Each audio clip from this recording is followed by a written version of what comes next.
تغيرات كبيرة وهائلة، وربما هذا ما أشار له المسؤولون العسكريون.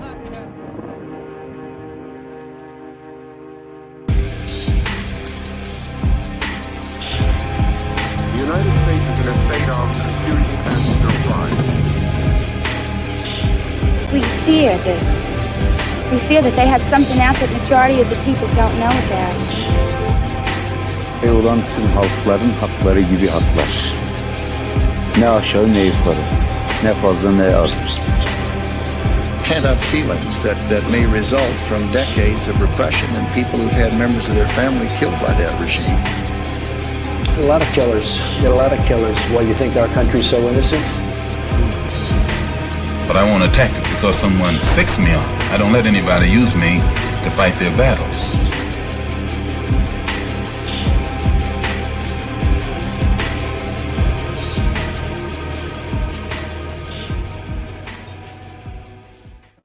Hello, and I'm back with Jeff from Morning Comrade, and this is the third of a three-part series. Jeff will probably be back on, though, so don't be too worried.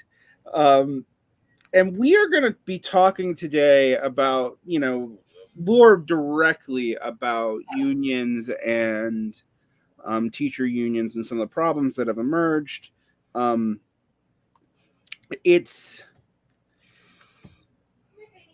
There's a whole lot there, I think, and I think, and to be clear too, to jump in just really quickly, and I know you feel this way as well. This is not a case against unions or teacher unions or any of this stuff, but we're just providing a critique of the issues that exist within them. Not only from this is obviously coming from sort of a leftist Marxist perspective, but also in terms of keeping those unions alive and existing. And this is actually what we're going to talk about is going to be almost like part of an existential problem of these unions, and can essentially lead to a threat of members of those unions becoming less involved, dropping membership, and just not being a part of it, or even becoming against their own union. Yeah, I mean, one thing today, I think we're going to talk about some stuff that I want to put an asterisk on, that I realize that not every teachers union, even within the unions that we are representing here, which I think for you would be the AFT and for me would be the NEA, would this apply to, because in America, these unions are very, very federated down to the local shop level, and definitely literally in the NEA, there's a state level organization and a district level organization, and they have their own rules. So, if I'm in the NEA, I'm also in the UEA, I'm also in the asterisk. I'm not going to tell you what district I work in, EA. But still, now I think the ATF is similar. Yeah. We have my local. We have my local JFT, which is the Jefferson Federation of Teachers. Then we move up to the Louisiana Federation of Teachers as well, and then we have, of course, the AFT, which the AFT National, which, like with many things, when we start talking about the national, everyone's hopes drain out of their system, whether it's the DSA or some socialist party or whatever. Well, say what you will about DSA. At least it's not run by Randy Weingarten. I was about to say we'll probably get into that later, but my hatred of the DSA National is nothing like my hatred of the AFT or NEA National. They have a lot more power, so that makes a lot more sense too. Right, exactly. I mean, because I think people need to really think about the order of scale difference you're dealing with here. I mean, my district union is, I think, technically half the size of the entire country's DSA, and my district union is not, it only really makes up about 20% of the teachers in the district. So, I think people really need to put some. I'm always scale. Yeah, I mean, I know Mike McNair will be well, the SP Day, was really the size of the DSA when it was coming out. I'm like, yeah, but you're also in Germany, in a country that was way smaller. Yeah, the population over that time is so much smaller. We've had exponential population growth. Like, you can't. It's comparing apples to kumquats made out of paper mache. It just doesn't really work. But all that said, let's actually focus on what we can talk about. And so I'm going to start off with a story. My unnamed district union today, well, not today, actually, a month ago, had called us all the association reps in, and we voted on a contract. And the contract was essentially the same contract that every district in the area got, despite the fact that it took us longer to settle on. And some key questions, which were not about money, actually, but about other kinds of compensation for time, were unanswered. And it felt like the union sold us, they got us this big raise. They got us a 5% raise, which in normal times actually is a good raise. But in times of 7 and 8% inflation is actually not a raise. It's like a smaller pay decrease than you would have gotten in a different year. Exactly. So adjusting for inflation, it felt, and I know it felt like they were selling us, it felt like they were, when they sold it to us, it felt like they were selling us not just the job of their committee, which, the negotiations committee is its own thing. I have not served on the negotiations committee, so I cannot speak to that process. I will say that. But it's one thing I will say, it's not oppositional. Explicitly, we don't do oppositional bargaining in Utah. Can you explain, when you're done with this, can you explain what oppositional bargaining is, just so that for the benefit of our audience? It's a little, it's basically where you have an aggressive negotiation tactic and you're willing to threaten a strike. Right. And just to kind of fill in, essentially, like, the idea, like, the priority is to come to an agreement. What's in the agreement is less important than having agreement itself. Mm-hmm. That's my sort of, like, the way I sort of look at that kind of bargaining, which is like, I mean, yeah, I'd rather have a contract than not have a contract, but what's in that contract also matters. And there's some clauses in our contracts that I find fascinatingly frustrating. So, for example, in Utah, you sign your contract when you go on with a district or your school, and it depends on the district or the school. It depends on the district that you're in, whether or not you work for the district or you work for your school. So I actually don't work for my school. Which is weird, but like, I can be moved to any school or program in the district. They don't do it, but I can. Now, that's not universal in Utah. That depends on the district. So all these things are up in the air, but you sign your contract once.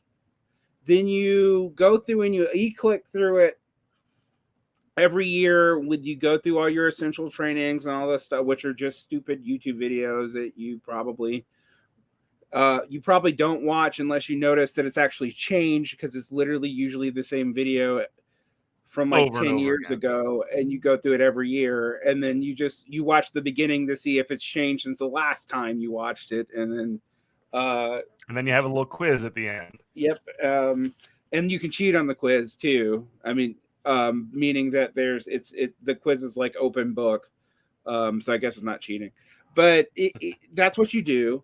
And you auto renew the contract. Like, I actually had 2 administrators argue me that we didn't have contracts because of the right to work state. And then I was very much like, I don't know how you became an administrator and thought this, because I can't quit. And if this is a right to work state, you cannot punish me in any way, including docking my pay, for quitting. You can't. I've worked at right to work schools. Charter schools they don't have a contract. They just have an offer. And we could leave at any moment. So one of the things I pointed out, and this is where it gets in Utah, in most districts, you have to give them a month notice to leave, are you penalized $1,000 to $2,000 even over the summer, even for work you've already done. But here's the interesting catch. That applies even when contract negotiations have not been settled. So if you have contract negotiations, and they sometimes will go into the fucking fall, with non-oppositional bargaining, which this is kind of blows my mind to think about, because no one's threatening a strike or retaliation from the union. It is generally considered, it is generally done as dual party team cooperative bargaining is generally a model that they use. But if the contract's unsettled and I don't have a contract, meaning I don't know what my compensation is for the next year, and I quit without giving a month's notice, even though I do not have a contract, the contract penalty is in this state that I still owe $2,000 for quitting, which they usually waive, but they don't have to. And so, and I was amazed by that, because in Georgia, there's no negotiated contracts. But if the state couldn't decide to give us a contract, and the state legislature couldn't settle on a contract with the school boards, because that's how it was handled, we could quit with no penalty. And so that was, I literally was comparing a non-union state to a union state, and in some senses, my worker protections were better protected in a non-union state. That's not an argument against unions. Of course. That is me pointing out, because there's other things that are worse in Georgia, and I can get into that. But that is me pointing out how asleep at the wheel it feels like some of these union negotiations are. And that is partly because they do not want an oppositional relationship to either the legislature or a school board. Right. Because they're afraid of retaliation. The problem that you have with this is that Utah is not a closed shop state. So that means everyone's going to benefit from the negotiations. The only reason to be in the union as far as negotiations goes is so that you have a say in negotiations. But if it looks like the negotiations are going to go the same way as every other district regardless, and that the union is I'm not saying they don't bargain hard, but if the union isn't doing what you feel like it would do without it, and some of these people come from states where they don't have teachers unions, or the teachers unions are very weak, or the teachers unions can't bargain, or whatever. There's many different restrictions placed on public sector unions in different states, to being outright banned where they're just lobbying organizations in Georgia, to some states where, like I think Florida, they technically exist but they can't strike, and I don't think they can bargain. And then there's places where they can bargain but not strike. I mean, there are different relationships all over the country. Legal relationships, you mean? Yeah, legal relationships, because public sector unions are not just regulated by the Labor Relations Act. So they're regulated by state law in a way that other private unions are not. So one way to sort of think about this non-oppositional bargaining is almost like a leverageless bargaining as well. So like the fact that a lot of these, and I don't want to speak for every state. It's going to be different in places like Illinois and Chicago, obviously, because they do oppositionally bargain there, it seems like, and they've gone on several strikes over the past couple of years. So like that's an example that would be sort of like that we can use to hold against this. Obviously, that there's limitations to what's been going on there, but generally speaking, I'm a fan of at least the ability that they've shown to organize and get people out of the streets. I actually went out to the strike in 2019 and met some of the folks out there. It's where I met Kenzo, actually, which was pretty cool. But that shows, I guess, when I think about the this leverageless anti-oppositional bargaining, I don't know, it just sort of feels like when whatever comes from those negotiations, whether they're and actually in reality, victories. Of course, they're going to be sold by union leadership as whatever language gets put in is a win. But also at the same time, that takes a lot of the ownership of that contract away from the members itself and puts it on the sort of like these, I don't even know if we have an official bargaining committee. If we do, it's not clear to members who are not like in the know on these sorts of things that it exists. It's basically the leadership. It's not even clear in my union. It is not even obvious to ARs who is on the bargaining committee and how you get there. When I was on the when I mentioned to you earlier an incident with the I ran for the president of my local years ago, and I was in the office. This was right after me being on the executive board of my local, and I was setting up for a meeting. I was leaving. This guy who was the president of the local tells me, "Hey, by the way, that contract there says 2017. Can you just scratch that out and put 2020 on it?" And like, even as a member of the executive board, I don't know anything about how the negotiations for that took place for this extension or anything like that. So it was very sort of like kind of surprising to me that that this happened when even the executive board doesn't even know about it. I mean, and there's other things like the my district is notoriously that's why I don't name it somewhat stingy on benefits. For example, we use the state insurance agency, but if you actually dig deeper, you find out we're self-insured, which is why we don't really have that many benefits. And they were bragging that we didn't have increased cost now, but we would have a higher proportion of share in the future. They love that move. Yeah. And I'm like, we already have the worst benefits package of any school district in the area. So why are you bragging about this? Like, the actual details of the package are bad. It's like all co-insurance straight down. So like, for people who don't understand what that means that you will always owe a portion of the bill no matter what, in addition to a copay. Wow. So you have all these problems like that, and the union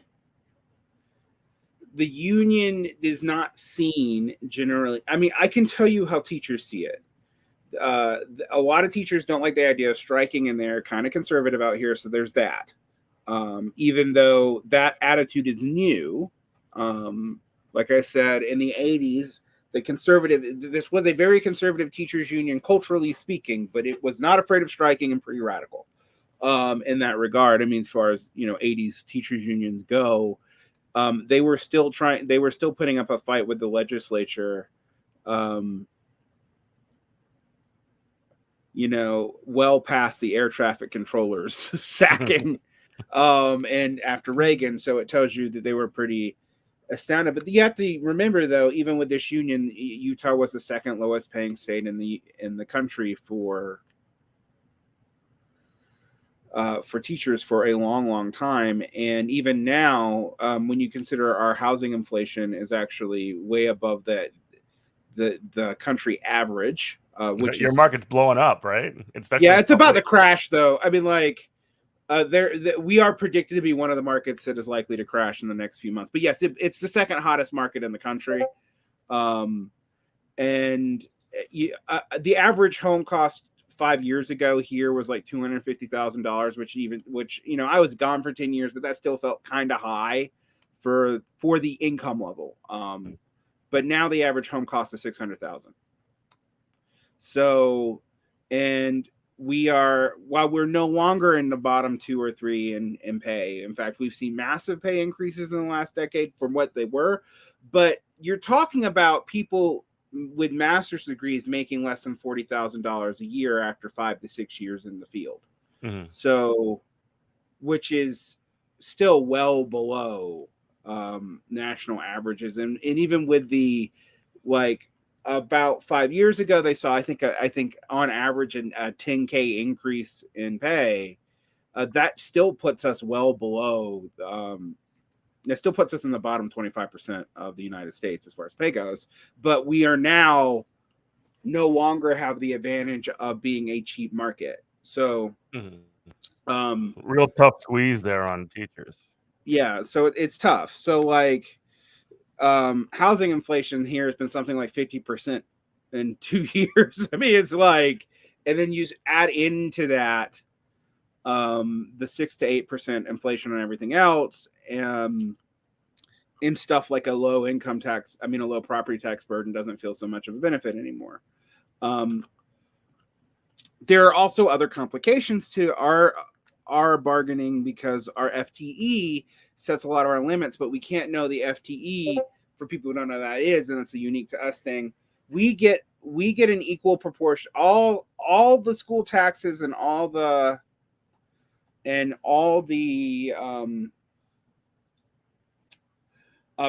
property taxes are equalized in this state. So they are equalized per student. So everyone, because they realize if you relied on local property taxes in like rural Utah, that basically, because so much of that's government land, and they would have no service. It would be like in Maine, actually, where we talk about that problem, where they had to go up with the voucher program, not even because they wanted to give it to conservatives, because literally like a fourth of the state had no service, and private schools were their only servicers. So they came up with a voucher program to handle that. That's led to the Supreme Court case, right? So to avoid that kind of problem, Utah does not have that. Also, Utah has more kids per property than the national average by a lot.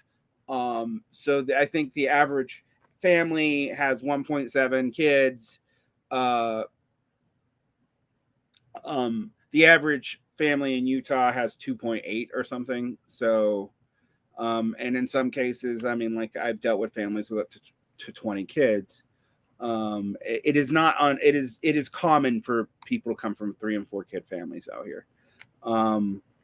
Which is interesting as a person who even grew up in a conservative state with a 4-person family, and everybody thought it was super large.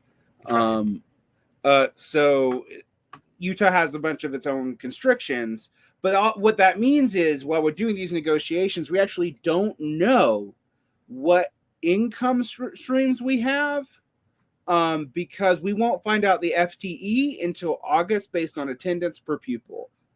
And yeah, so you can see the problems this leads to negotiating, because that sometimes why it goes so long, because we're like, we don't know what our income is. We just don't know. Like, we know what the state school budget is. We have certain things that are not going to change. We have a lot of money from land grants that are pretty stable, sometimes up to a couple $1 million. Like, I will say Utah has used its land grant money pretty well. So it means also in negotiating, there's incentives for both the school board and even the union itself to be conservative. Because the union does not want to have increased pay, then we drop FT, and then we're going to have to lay off more teachers. Which is a very legitimate concern. Right. Like, more teachers than expected.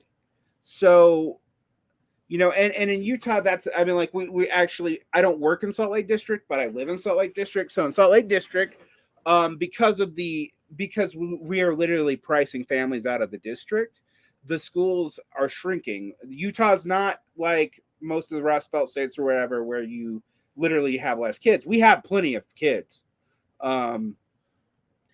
It is because the families are being pushed out of the city.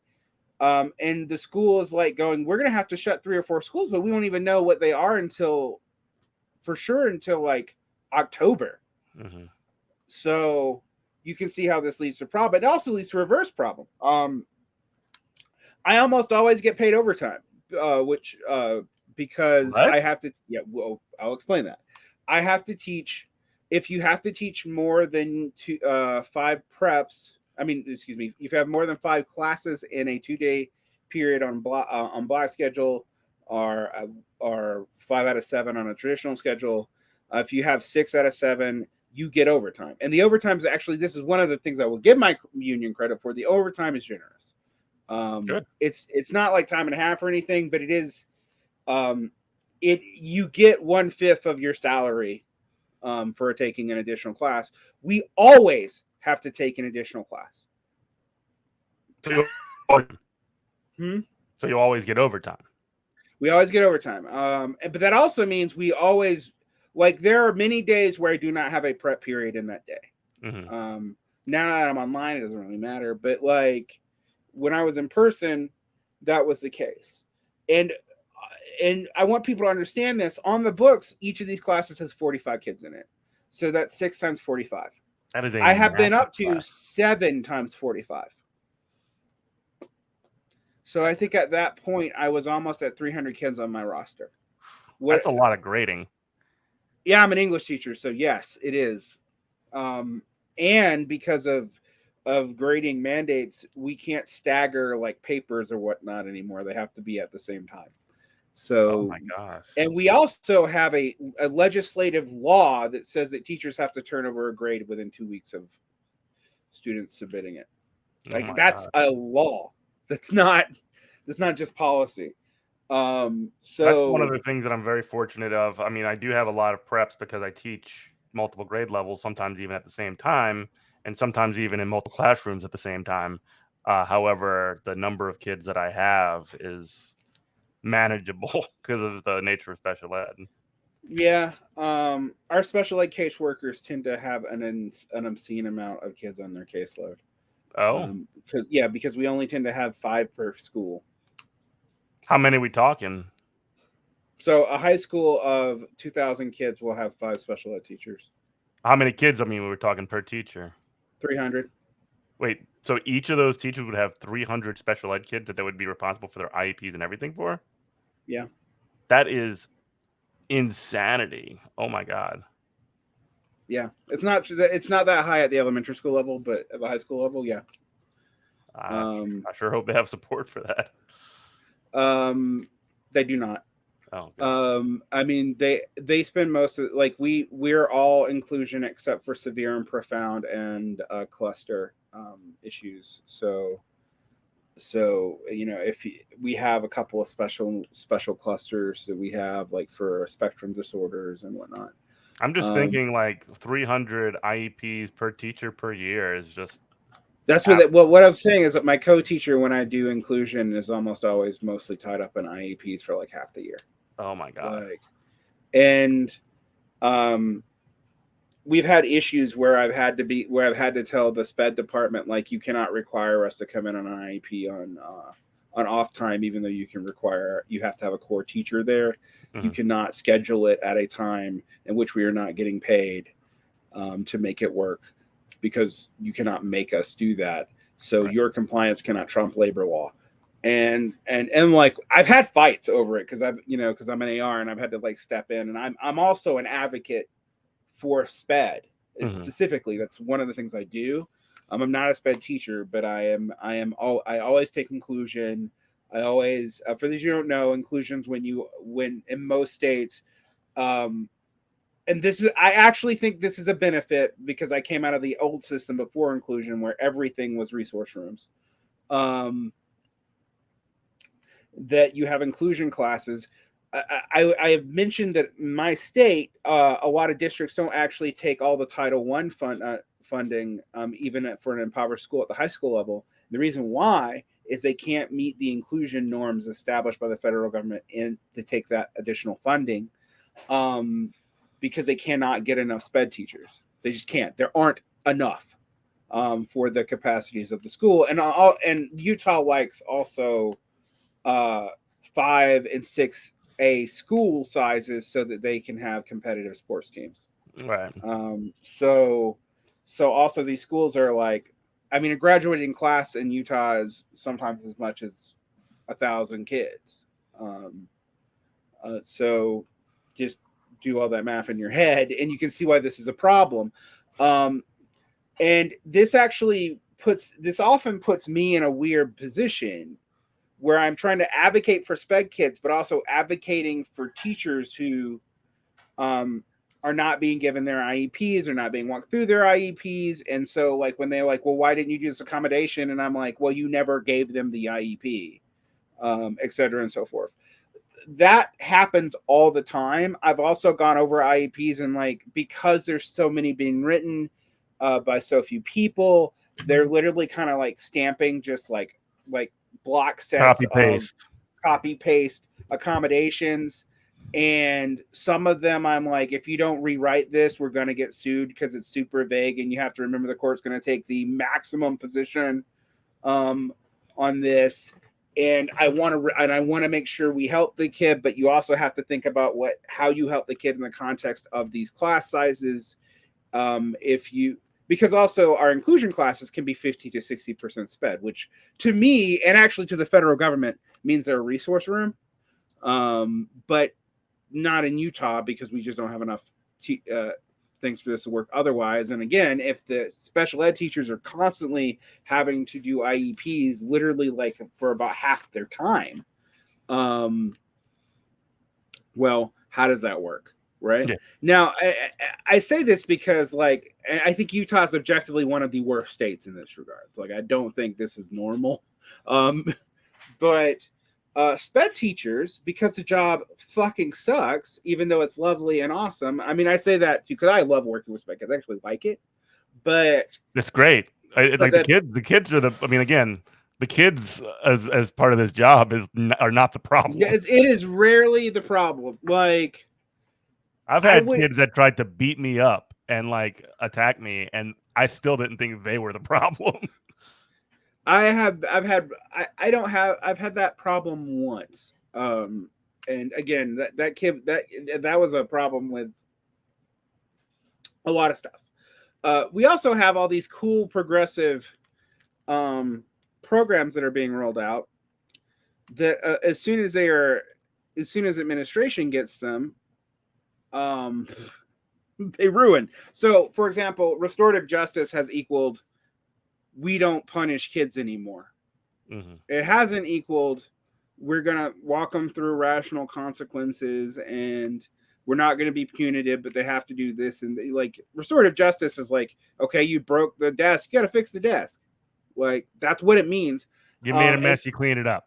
Yeah, and you have to repair the relationship. You have to sit with with counselors and the teachers after school and talk about why you did what you did and come up with a reparations plan. Basically, for that never happens because it's actually to do it right is more work than traditional punishment. And I want people to say, I think schools focus way too much on student control anyway. Like, oh yeah, like I think most of our rules could be done away with, but there are a bunch of them, like don't assault people, that I don't think we can do away with. And so I like we have basically gotten rid of dress code as long as you're legal, and I was so happy about that because I am one of these people who actually prefer students to be in uniform. But if we're not going to do a uniform provided by the school at a cheap price, then don't have dress code. Right. Because it's onerous. It's onerous on women and poor kids. And then it also puts male teachers in a bad situation a lot of the time. Not that you should pity the male teacher, but when I'm asked by administrators to sexualize a kid so that I can correct their dress code problem, and I'm just like, God. I didn't even notice because I literally I'm trained not to, like, it's just, I don't, as long as the kid's not wearing something like, they're not wearing a big Nazi symbol that you can see from space, I kind of don't register those kinds of things. So yeah, totally. I definitely don't want to get in the position where I'm the person that is like, well, this kid needs to go to the office because they're dressed inappropriately or whatever. It just feels weird to me. It feels weird to me too, and it's a distraction from school. Like I actually, oh my God, don't even get me started. I've worked in schools where kids, if they're wearing a hoodie, they're being asked to take them off, or if they have, look, some kids put earbuds in their ear and they're not supposed. How are you supposed to listen to class if you got earbuds in your ear? I guess. I generally, as a sort of feeling towards these kinds of things, I'm like, your education, buddy. I'll mention it to you or whatever, but I'm not gonna like say it over and over again. And I'm not gonna take your headphones away from you. Yeah, if we allow phones at all, we've already lost that battle. Yeah. And there are many. I guess my point about this is these are all conditions that teachers deal with. Almost none of that's handled in negotiations, but it actually, some of it you kind of should be, and there are interesting differences in both laws and contracts and stuff. So my favorite one, and half of this is progressive and half of this is awful. In Georgia, as a male teacher, I had to break up fights. It was expected. It's not in the contract, but it's not. So that's one of the differences in a non-union state. They can make you do stuff that's not in the contract because employment renewal is at the discretion of your administrator. And I'm a big dude, and I used to be a wrestler, so I had to break up a lot of fights. Now, I was indemnified for those fights, but it has led to stuff like a kid swung after I held them back and they pulled their shoulder out. Mm-hmm. You know, I don't think, because I was not trained on, you know, I personally, I am trained on how to restrain people, but I'm trained for being a prison guard. That's it. But as a teacher, I'm not trained on how to break up fights. I've always hated that because it's just like we got hit all the time.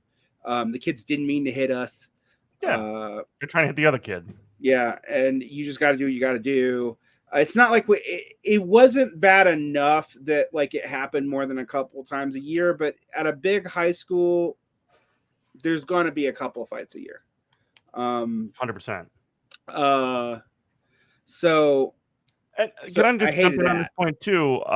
Because we have when we have our leadership meetings every year, our sort of like our rules, I guess you could say, in the state of Louisiana, and I guess in my parish as well, are a lot less clear on even like what the there's no procedure on what you're supposed to do when a fight takes place. It's really not whether you should intervene or not. You're basically there to maintain safety, which could mean like anything, right? I don't have the language in front of me, but it's sort of vague, and it sort of puts you in a position where like you're essentially torn between, if I step into this situation, I can protect these kids in this immediate moment.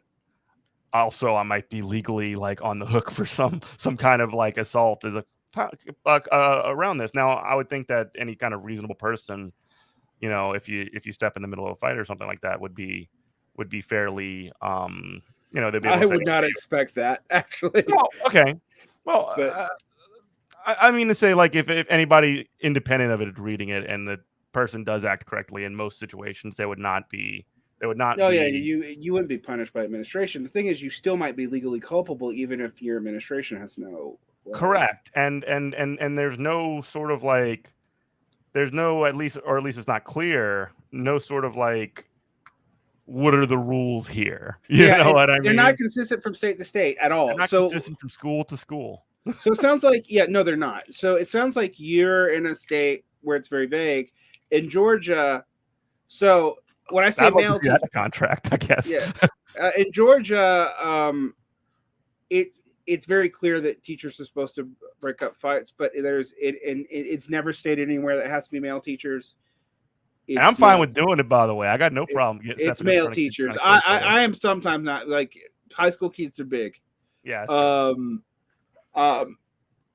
It is not clear if I had been severely hurt. It is not clear actually who would have been liable. Even under this, but I was indemnified by the state as long as I didn't do something like punch a kid. Like, no, I wouldn't be indemnified for that. But like, I think it was like reasonable restraints used with caution. We'd be indemnified for damage if the kid like pulls their shoulder out. I was. But it's still kind of vague. But yeah, but it's vague. But it's less vague than what you're language.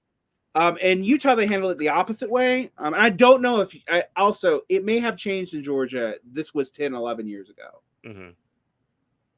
12 years ago. In Utah, teachers are not allowed to break up fights unless they are specially trained to do so. Most teachers are not specially trained to do so. The districts don't want them. So our job is to remove all the other students and call the administration who is trained, hopefully not the resource officer. Yeah. If you and they will break up this fight. You protect everybody else, and you don't intervene. Now that's Can great. I ask why? Can I ask why districts don't want teachers that have this particular training? Like, why wouldn't they want? They don't want to pay for it for teachers, and they don't want. They don't want to provide it to all teachers. So they tend to leave it to specific coaches and assistant principals and a few other people. Like sometimes they'll do it for behavior disorder sped teachers who have to deal with behavior disorders because it's more likely to come up immediately in a situation when there's no one around to help them. But they don't want all teachers to have it, and I guess they don't pick out certain teachers because I don't think they want to figure out, like, okay, does this teacher have it but not this teacher? Who can break up this fight?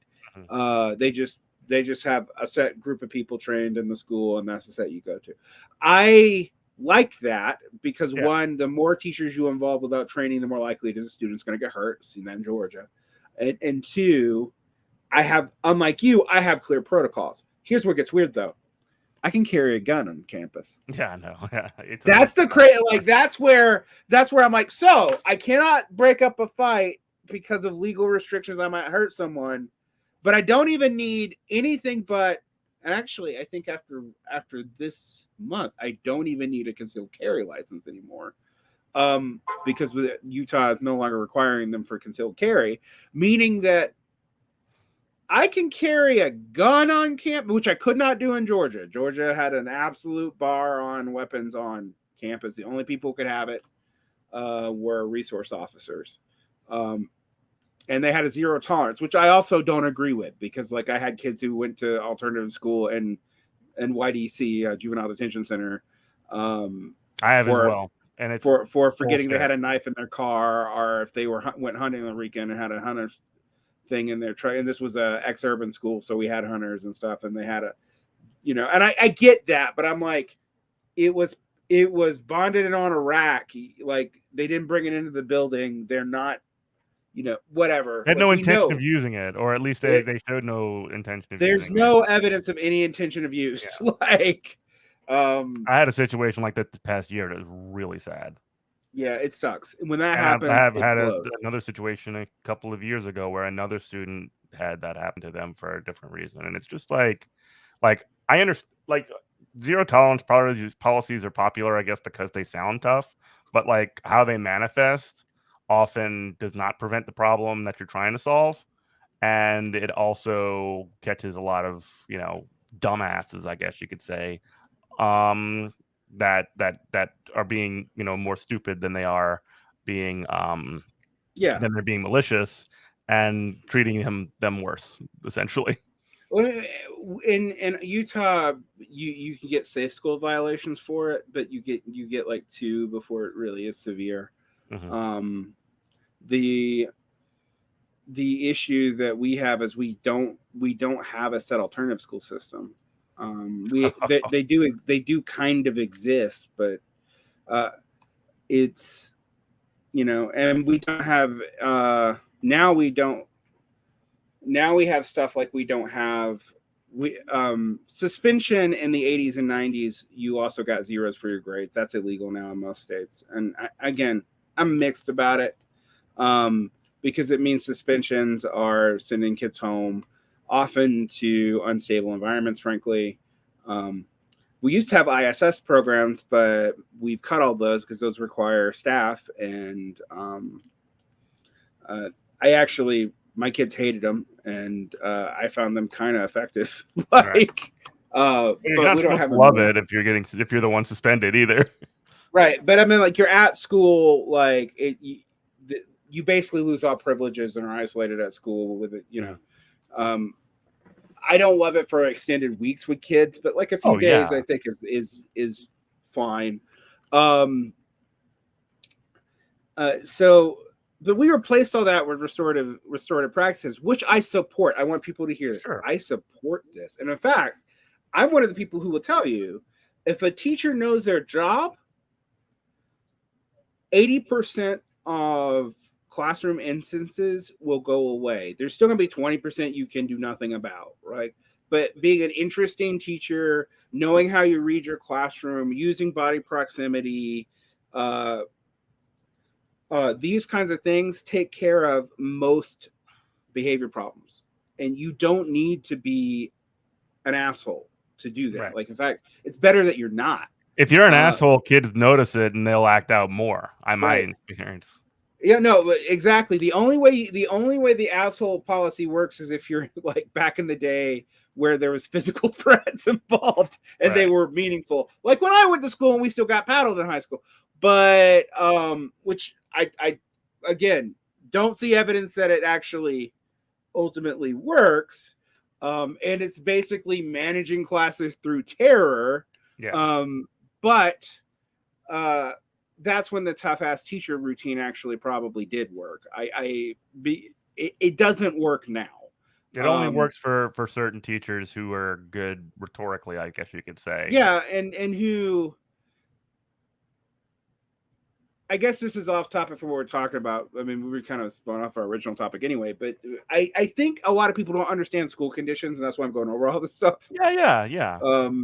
I think we're doing a good job of explaining that. Yeah. The teachers, like my job as a teacher, particularly in a low income school, is the analogous jobs to it is social worker and emergency room nurse. Like, and also social worker, emergency room nurse, teacher, sometimes therapist. And therapist, and I guess teacher is the thing that you think I do. Yeah, is in my job description, kind of. And if I do the teaching part of my job well, a lot of the bad stuff is not as pronounced. But I will also say nobody knows how to do this job well in 4 years. Like, how long do you feel like it took you to really get to where you could? I've been teaching 10 years. I think I'm fairly good at my job, but I also feel that there are parts of it that get away from me, right? Yeah. Like planning is something that's very difficult just for me as a person. I have ADHD. Sometimes I'm not on my medicine for various long times for various reasons. I haven't been on my medicine for a couple of years now since COVID began, really. And planning and organizing things is difficult for me. But the things that I think that I'm the best at, regardless of some of those other things are, and I think that this is something that took a while to get used to, is interacting with the kids themselves and interacting with parents and making sure that there's a good relationship going on there. For your job, the parents are super crucial. It's more than I have relationships with parents too, but it's not as big of a deal as a first special ed teacher, and I think people need to know that. A special ed teacher needs to be good at rapport with both parents and students with high needs, and they need to know the law. Yeah. Which is a weakness for me. I basically just do my best there. Right. But unfortunately, and there are people like, why do you need to know the law? Because of federal law and statutes, SPED is the thing that is most likely to lead to a lawsuit. And those lawsuits can fall on me personally as well. Yeah. Which is the union hates when I sell this way. They don't want me to mention the insurance because it's starting on a bad note. But I'll tell you my first interaction with my union rep before when I got onboarded to this district. Don't hit on students. I got a 15-minute lecture from the union rep about not hitting on or having inappropriate relations with students. Got it. That was everybody. And I'm like, I'm a 15-year teacher. I pass a board of ethics. You're my union rep. Now, I get that you're telling us that you're not going to defend us that hard against that, unless you feel like we're completely innocent. I'm totally down with that because grooming is a problem in our profession. It's rare. Rare. It's rare. It's not the pervasive problem that conservatives seem to tend to. No. It also doesn't mean what conservatives. It's not. No one's grooming kids to be gay. It's almost entirely dudes often thoughtlessly grooming teenage girls. And I'd actually said this. I've had to sit down with teachers who didn't even realize they were doing it. And I'm like, no, you need appropriate boundaries because you are setting yourself up to have an inappropriate relationship. Boundaries are so important. Right. If I'm on my planning period, I don't want anybody talking to me or near me. You know what I mean? Right. I want certain amount of space, certain amount of professionalism. Nobody comes behind my desk, that kind of stuff. Right. Yeah. I'm so glad I don't have to deal with that. But yeah, and I am a very well-loved teacher. But I am a teacher who, surprise, surprise, a lot of people find intimidating. So I don't have a lot of those problems, but I actually do, like, when I run workshops for new teachers, and I do that a lot. I actually have to go over some uncomfortable things about, like, gendered responses to teachers, like what men can get away with versus women. And I'm like, this is not fair. This is not right. This is proof of general sexism in our society. And it is what it is. And I'm trying to fight some of it. Like, I've sat down with my boss at times, like, why do you only ask the women teachers to take notes? Like, and stuff like that. Like I know they're better at it, but like it's a little noticeable that we're in a meeting, you're always turning to a female teacher, even when there's like 4 or 5 men in the room. As a person who hates taking notes in meetings, I don't really want to do it, but I volunteered to before for that reason, right? Because there are these norms, and out here in Utah, there's more of them than I'm actually used to, because there's more norms. There's a more religiously conservative society in a different way. You don't have the same bullshit that you have with evangelicals. We don't have a lot of that. We have some of it, but and we have some extremist Mormons too, and then we have even FLDS, whose kids are entitled to a public school education if they're let to do so. So you have all kinds of kind of time bombs here, but there are norms here, gender norms here and stuff that I'm like, wow, that's old fashioned. So we have those issues, but you have to walk teachers through that. And there's a lot of stuff about our job that there's a lot that I think a lot of people just don't understand until they do it. But I would say, as far as like actually having a good rapport with students in a responsible way that also sets appropriate boundaries, takes about 2 to 3 years to learn. Minimum. Yeah. I mean, like, that is why there's so much in education that you can't apply for until you're 3 years in. It's also just to kind of like connect it to something else. It's also why these programs like TFA or Teach for Whatever Reality are terrible, because they bring in people who have very little experience working with children, and 3-4 years they're gone, if that. That's what I say. Well, I mean, look, 3-4 years they're gone if they're an actual normal cert teacher, but right. But yeah, the most you're going to get out of Teach for America is 3 years, maybe 4. These programs are awful. We don't really use them in Utah, but when I was in Georgia, they were used a lot. And they're a nightmare because they basically destabilize your teaching population and removes the incentive for admin to give a shit about retaining teachers. But all the states now are having issues with this because, like, for example, Utah has a decent generous public servant retirement system, right? But it's predicated off of basically, and it's not just for teachers, but the reason why it's solvent is that most teachers don't get it because they quit at 2 to 3 years, and not most, but about half. A significant number, a big enough number, right? Well, there's also a whole lot of backdoor discrimination here against women, even though it's a mostly female profession. That like we don't have maternity leave and whatnot, so they basically expect pregnant women to quit, and a lot of them do. Oh my gosh, dude, that's wild. So, like, my district got maternity. Like, my district has as a district settled on some maternity leave practices because it just became too costly to them to continue that system. But it's remote. In Utah, it's kind of expected. Okay, a teacher gets married and they get pregnant, they're gone. They're done. That's the end of their career. So you have that pressure and low-key social expectation. It's not a majority of women. I mean, I'd still say a majority of our teachers have kids, but it's a significant enough proportion. Yeah, I mean, I can say when I was in the classroom and not in my online program, in a department of 20, we lost 5 to that over a course of 2 years. You know, so that's like of them. So that alone, and then we lost another 5 because they weren't cut out for the job, or they were cut out for the job, but it was too much, or I found a better paying job. That's not that hard.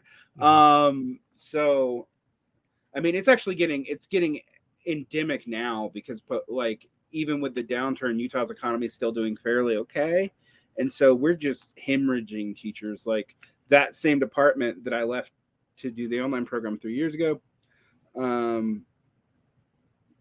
they now only have like 2 teachers who worked with me there, and I only left 3 years ago. Mm-hmm. That's obscene. But then I give an example in Georgia. The high school I went to had a stable teaching staff in the English department long enough that most of the teachers, and I went to that school, so it's my first job. Most of the teachers that I taught were the teachers that taught me, and some of them had taught the generation prior to me. So you're talking about people who had 30-year careers. Last time I checked, they only have 1 teacher who had more than 5 years experience at that school. Oh my God.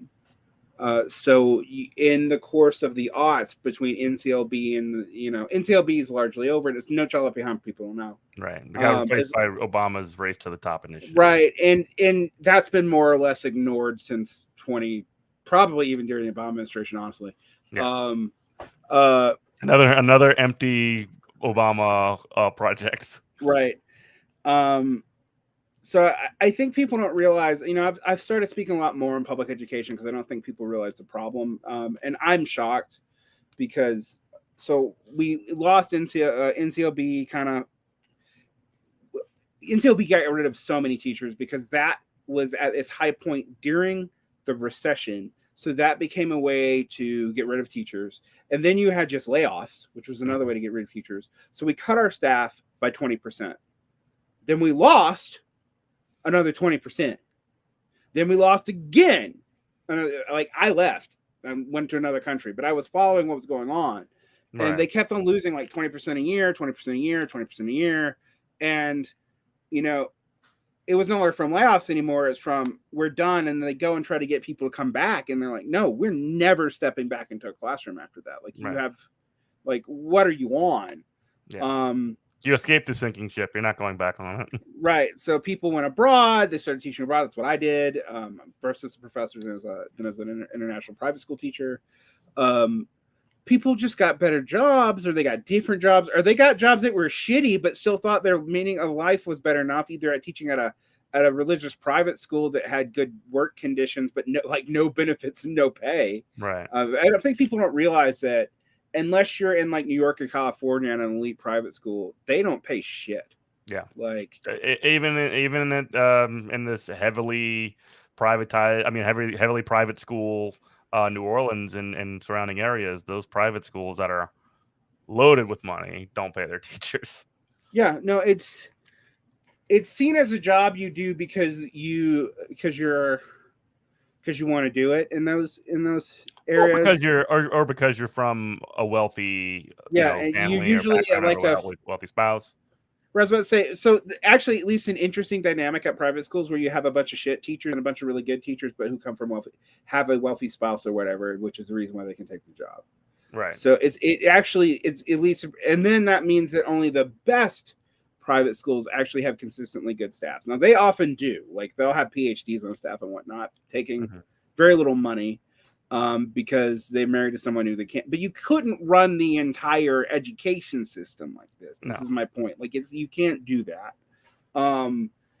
If you're a private school teacher, there's a couple ways to make money. One is to get in one of the schools that don't pay well, but gives you free housing and rent into your family. That they exist in the Northeast predominantly. And another is to go abroad. Those are your incentives, because even if the abroad, those schools often pay the same as their U.S. counterparts, but then you're in places where it costs, I don't know, like 1/20th of what it costs in America to live. So you actually do make money, even though on paper you're making $35,000 a year. You could actually bank 20,000 of it if you try hard.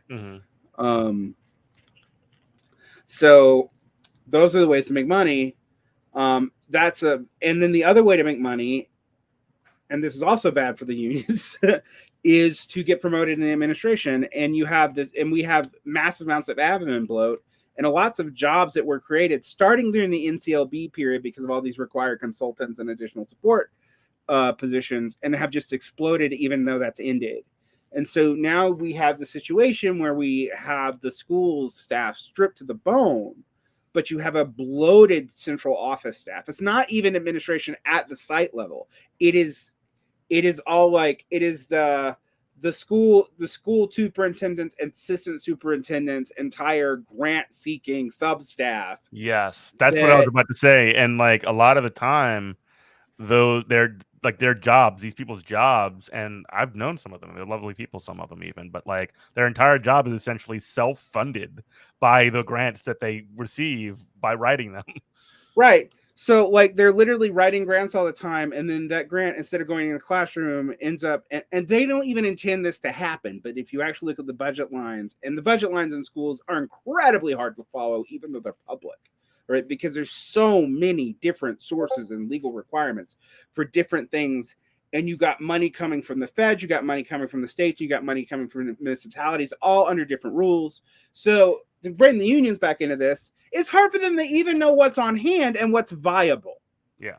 Because nobody, including most head administrators who are in charge of keeping up with the money, actually know where every single funding line is and how it works at all levels. And it's difficult in negotiations as well, because when you get this grant money, that grant money is like technically it's in the coffers of the school board, and it shows up on a school district, and it shows up on the budget and all these things. But that money is specifically earmarked for that project as well. Right. So it's very difficult to gauge what is actually available for, you know, your workers, for insurance, for, you know, teaching materials, for the things that you actually need, and what's just like here for this, you know, whatever, you know, grant for what you were saying, the restorative practices, which they will train in but never follow up on. They won't hire a person to do it. They'll spend money on training. They'll just say it's a train. They love train the trainers type stuff, you know, like you go in there, you go to one PD, you know, and then that one person is responsible for teaching whatever it is that they learned in that one training to the rest of the staff. So it's basically like, yeah, you'll go to one PD, it'll cost the school district like $300. You'll go, you're supposed to, they'll spend a day on a PD day, and you're supposed to train like the rest of the staff, and then you usually have to be certified for this. An additional certification to be a teacher trainer, but it's like it's very diffuse. It's like by the time you're getting it, you're like, so this district person went to training from a specialist, they went back, or at a conference, they went back, trained 5 teachers at 5 different schools who are supposed to train their departments, who are then supposed to train every teacher in that department. I want people to think about what the likelihood of fidelity and practices is with those kinds of. So especially considering the demands that are already on teachers, right? Like from the, because most of these require additional work, like things I believe in, like differentiation and whatnot, and instruction require a shit ton of work. And most of that work is free. Remember what I was saying earlier about often having to sell back my preps. Well, when am I supposed to do this prepping? Mm-hmm. You know, like off the clock. Yeah, it's all off the clock. I realized how bad it was when I moved to online, where I have more prep to do, but I realized like, oh, I literally do 45 hours to 50 hours a week in just prep consistency. Which is insane. and then but because but it's not a totally crazy workload. I actually end up being just about because I teach Zoom classes for basically 3 hours every other day, and then that's it, right? And then everything else is calling kids and then doing these other. My point of bringing that out is during COVID, they expected in classroom teachers in many districts to do what I'm doing, which is a full-time job. It's a full-time job plus overtime most of the time, and that's not overtime in time, that's overtime in the number of students I have. So I get compensated for every number of students. Like, they figured out how they compensate us is they assign us the number of students based off what the absolute max they could do in a classroom on average legally, which is for us in Utah not a class cap, it is the fire marshal max. So that's 50 kids a class. They literally could not have the class sizes be any larger, right? Legally speaking, not by school class size standards, but by safety standards. So we were able to use that to say, okay, you can't give us more than 5 times that number of kids without additional compensation. We were lucky because other districts have opened up online programs and immediately gave the online program 5 teachers and 5,000 kids. Mm-hmm. Which means that that those teachers' job is just grading. That's all they're doing. Yeah. They might write they might write their curriculum in the summer for some kind of like $1,000 bonus or whatever, and then and forfeit their summer technically for that, and then they get a benefit of working at home parts of the time or whatever. That's why they took it. But then they'll have 5,000 kids, which means there's no differentiation. They have an incentive to put most things on auto grade. And it produces it's a shitty education experience for the kids and for them, which is why online education generally sucks, because that's what most districts do with it. We were able to do something good with it by saying you can't give us more than 5 students more than what we normally have in a class without additional compensation, because we're going to do synchronous instruction. We're going to contact the kids. We're going to do what we're supposed to do. It's still not ideal. It's still like I still am skeptical of online education, but I do know we can make it better. But the thing is, the reason why conservatives pushed this for years is they thought they could do that. What I was just talking about, 5,000 kids, 5 set teachers. It and forget it. Yeah, we'll pay those teachers well, but now we don't. Now we can get rid of 3/4 of our teaching staff. Never happened, and it's never gonna happen because education is inherently high labor. It's high labor, personal in a lot of ways too. It has to be. There has to be some human exchange. You can't just tell kids to go do a module on the computer.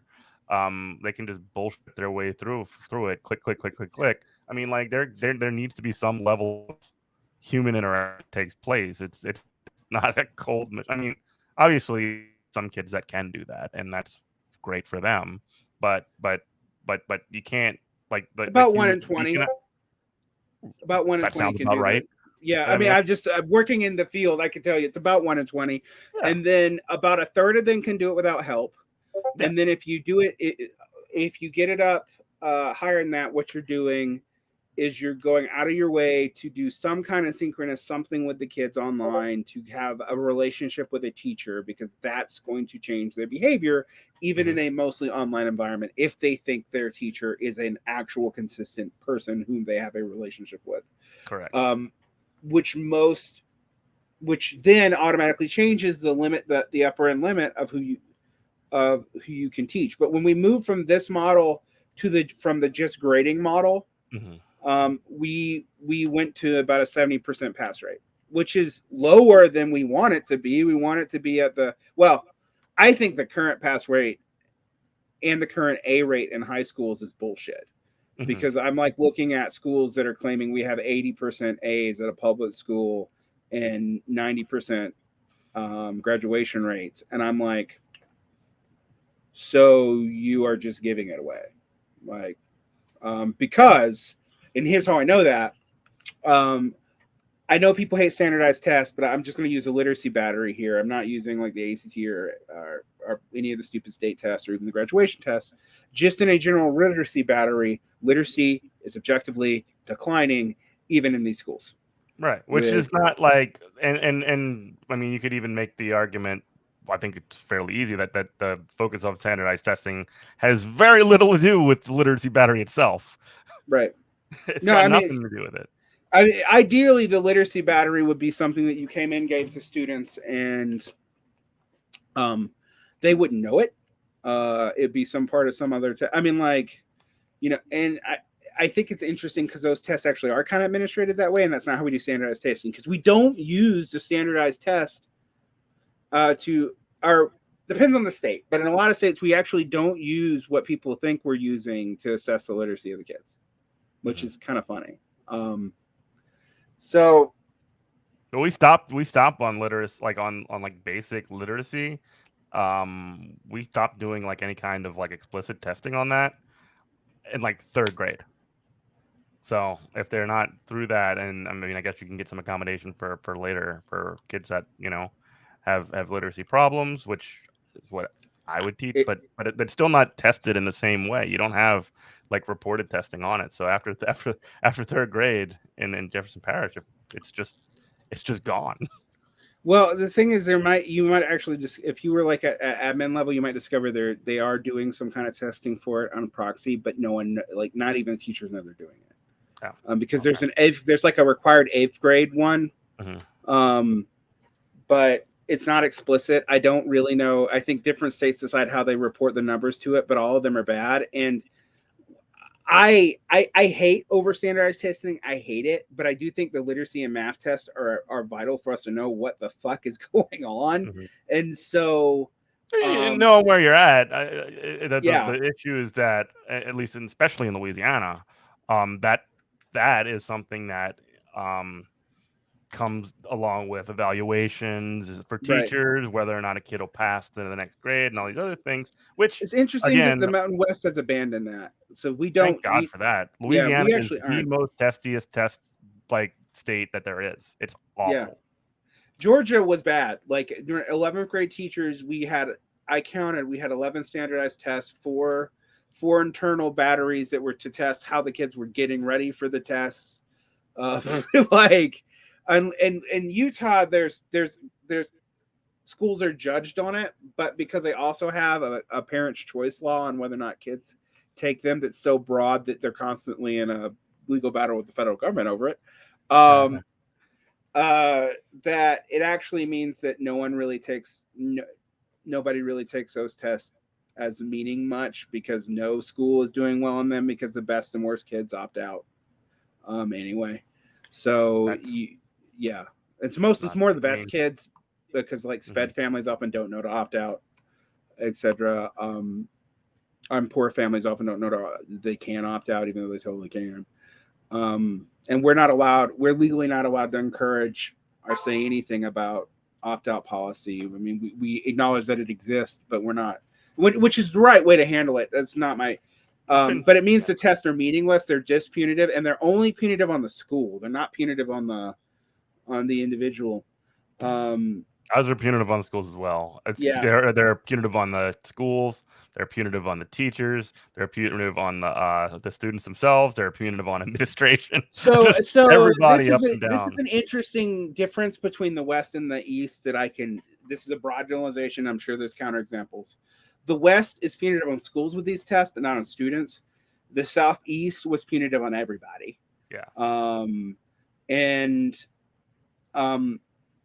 We don't get better results in either scenario. It's just bad. It's a whole system, and we have prioritized graduation so much.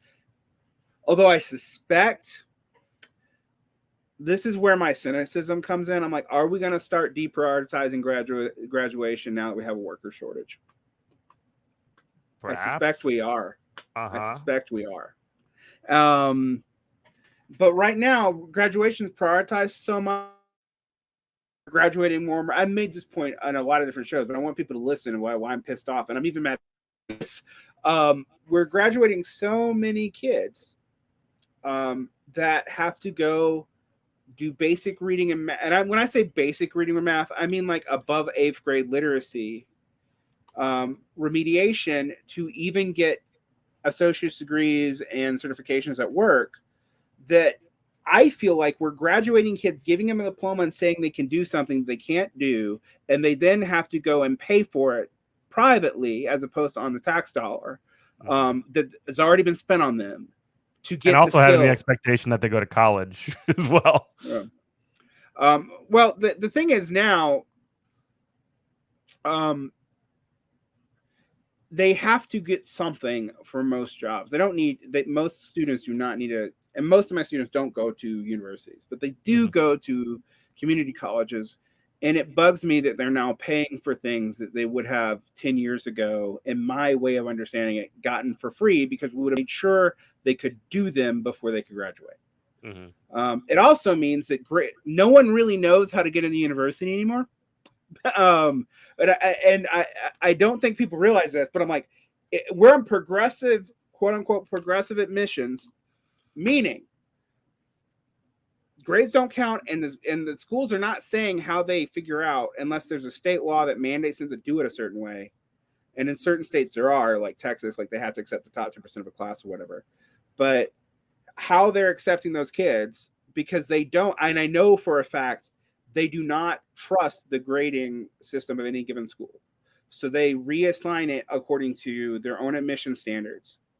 And you don't know it. Nobody knows this. This is all, this totally is all behind closed doors. Opaque. Yeah. Then you have diversity inclusion, but as I've been pointing out, that's increasingly met by taking on foreign students. Yeah.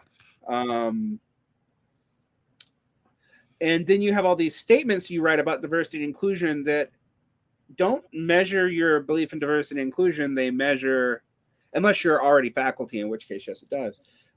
They measure your ability to know what a college administrator wants to say to a legal team about their diversity practices. Yeah. So guess who that shuts out?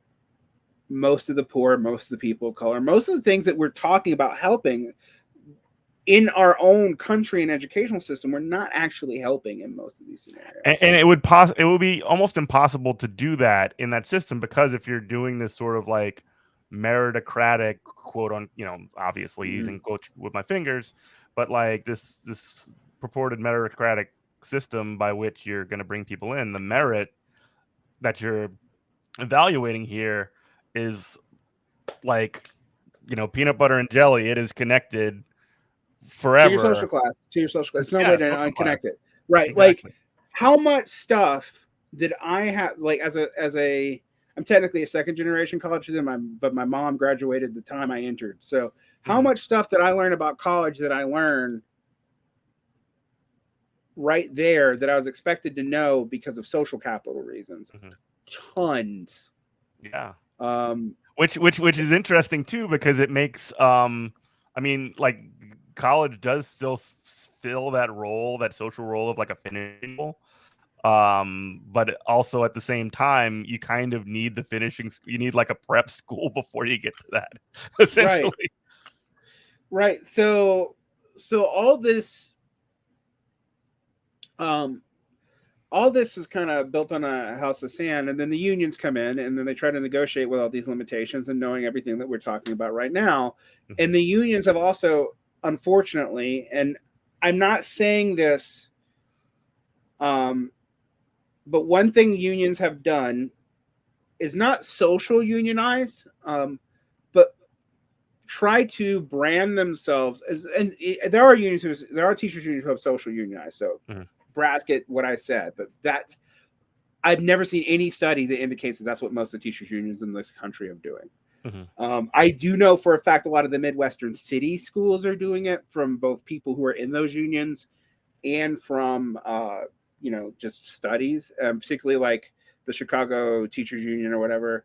But in those areas, there's also been COVID actually has broken a lot of that social unionizing up. Right.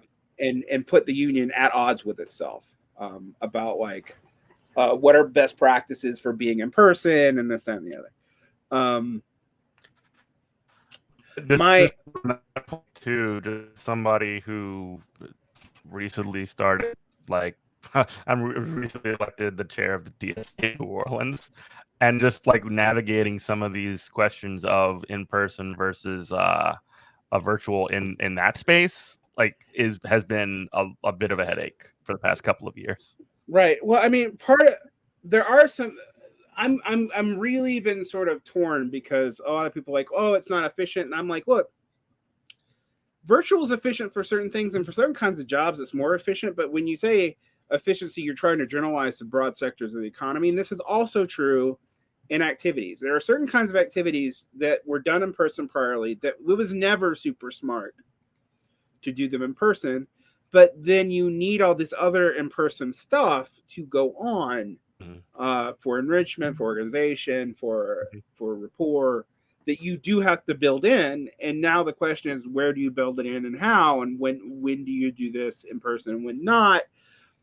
This is all a big issue. So if you're doing social unionizing, whereas a union you're actually doing community outreach, etc., you have to put all that in your consideration. And you also have to figure that teachers are not monolithically liberal. That's a myth.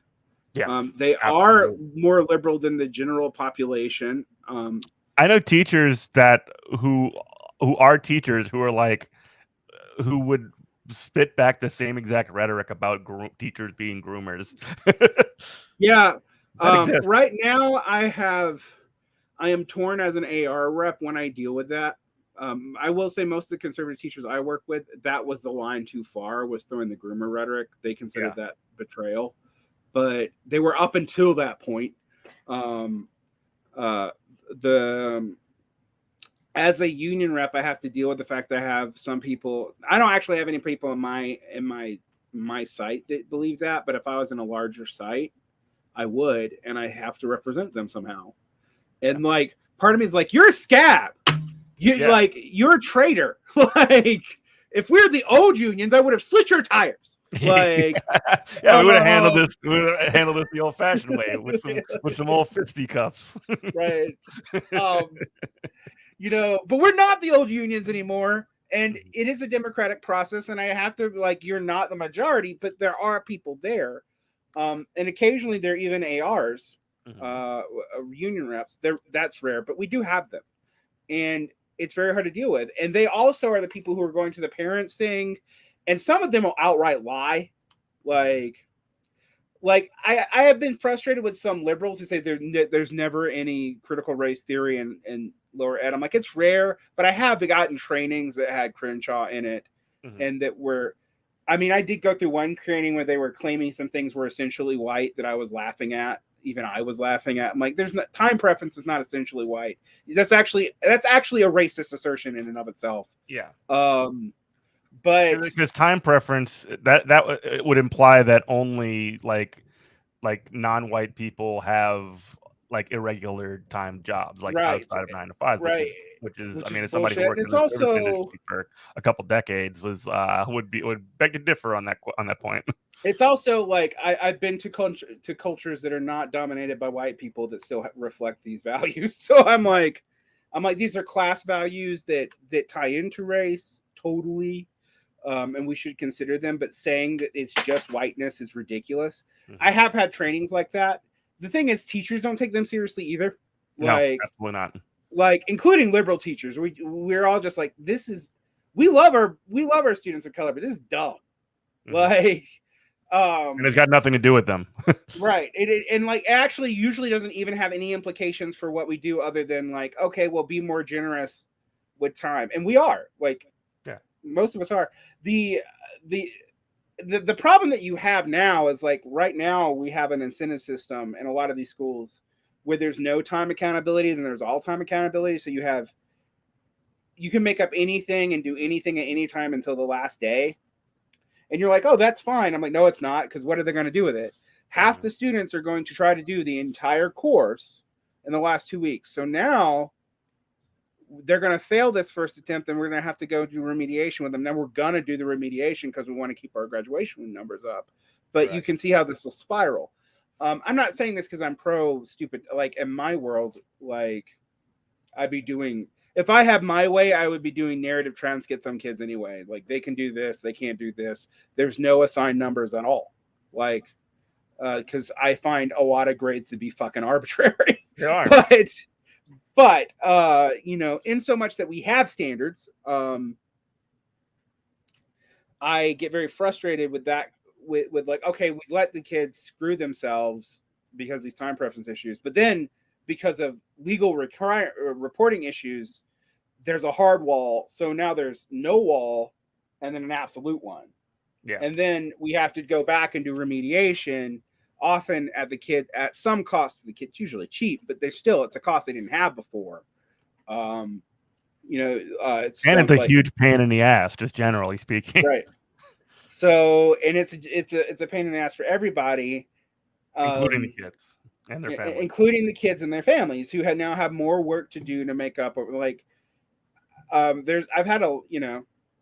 have a self-paced course that you could technically go, with synchronous help and all that, but you can technically work ahead on, but no one ever does. So it's like literally no one ever does. So it's very frustrating because a lot of times I'm calling, I'm like, well, no. And they're like, well, are you going to let the kids turn in late work? And I'm like, yeah, of course. And they're like, wait, they can do that? I'm like, yeah. But if they don't have it done by the time I have to legally report the grade, they fail. Right. And you now have 3 projects and 4 standards to figure out how to meet by the end of the week. Have a nice day. Like, that's not actually good for anybody, but that's what these policies have been used to justify. And a lot of them, I see where they were coming from, because I do admit that prior to maybe 15 years ago, a lot of school was just compliance. I mean, but a lot of school still is just compliance. So it's a very frustrating scenario. So yeah, you got stuff like that. I don't think I've ever taught a student critical race theory, though. Like, I don't think it doesn't filter down to the kids in any meaningful way. It's just something that it's true only in the sense that, like, when you have some kind of like DEI training, somebody will put some of that Crenshaw stuff in there. And I've been on these trainings, and I mean, they're kind of bad. I will say they're kind of bad. It's just like, I feel like it goes. The thing is that they feel entirely grifty. I know a hustle when I see one, and most people do. Yeah, they feel grifty, and I also feel like, if anything, I feel like they've created the couple of betrayer teachers that'll go and say that we're actually doing this shit on Fox News that they wouldn't have before, which is not to say that we shouldn't be doing more on diversity, but I'm always like, there are more meaningful things we should be talking about. Absolutely. Yeah. And this is all, it's liberal sort of optics more than anything. And what that ends up empowering, to be totally frank about it, is these, reactionary, muckrakers, essentially, like libs of TikTok, who just, essentially post their cringe compilations. Well, I mean, I've had people go like, what's with this pro queer trans stuff and this elementary school teacher and in Utah? And I'm like, look, you want us to be anti that? I mean, like, but I'm like, look, one, we shouldn't be anti that, but 2, I can promise you that's incredibly rare. Yeah. Like, it literally, like, we still have school districts to this day that do not allow after school activities until high school because they'd have to allow a GSA. Still, right? Like, that was a thing during the aughts, in the early aughts, in the late 90s. But there are still school districts here that do that. Trust me, you do not have an endemic of like trans teachers trying to convert your kids. Yeah. But that's not a thing. It's not a thing that can happen even. Conversely, I also have a lot of liberal activists who think that, like, well, all the kids are queer. And I'm like, no. All the rich kids are identifying that way. Sure. Absolutely. I see it too. But when I teach at a multi-level, I teach at a district that is multi-layered. And my schools that are mostly brown are actually really good to also cut against another racist stereotype. They'd be bad on these issues. They're not bad on these issues. They're really accepting of trans kids. The difference they is should be, of course, right, which is they should be, right, but it doesn't have a lot of appeal to them. Mhm. Like, I don't know. I don't think we have this like this massive uptick in queer identification, which every study I've read says that it's overstated anyway. But even then, I'm like, you're dealing with 25% of the kids, and I'm betting you there's a class dynamic about who not actually and probably raw identification, but who feels comfortable experimenting with shit. And with the way media works is also sort of a distillation of a lot of that kind of stuff, right? Because you see it more at through social media and things like that, and also when you have the muckrakers over at Libs of TikTok or whatever the fuck, you know, they're gonna completely and utterly concentrate it and say, well, this is a representation of everything that's happening in schools, which is obviously bullshit. Yeah, it's complete bullshit. Like, but I will say, like, yes, those teachers exist. Yes. Yes, there's weird cringe liberals in every line of work. Right. And there's probably more in ours, but they're not. One, a lot of those videos seem to me like they're edited. And two, I'm always hearing about this, and I'm like, that county that teacher's in literally is in a civil rights lawsuit for like doing heinous shit in one of these scenarios, and like that's what you're focusing on. This county has been in a civil rights lawsuit over not this kind of this kind of stuff, about basic stuff like trying to trick like encouraging students of color to drop out and stuff like that. Are they literally banned the word at one of these districts near me, not the one I work in, thank God, but they banned the word bias from being taught at all in any classroom ever. So how do you do anything about critical? You can't, because you literally have to ignore standards, because there's Utah state standards that explicitly say teach bias education, conservative state standards that say to do things that they don't want us to now do. And that is wild. And that's not just in Utah.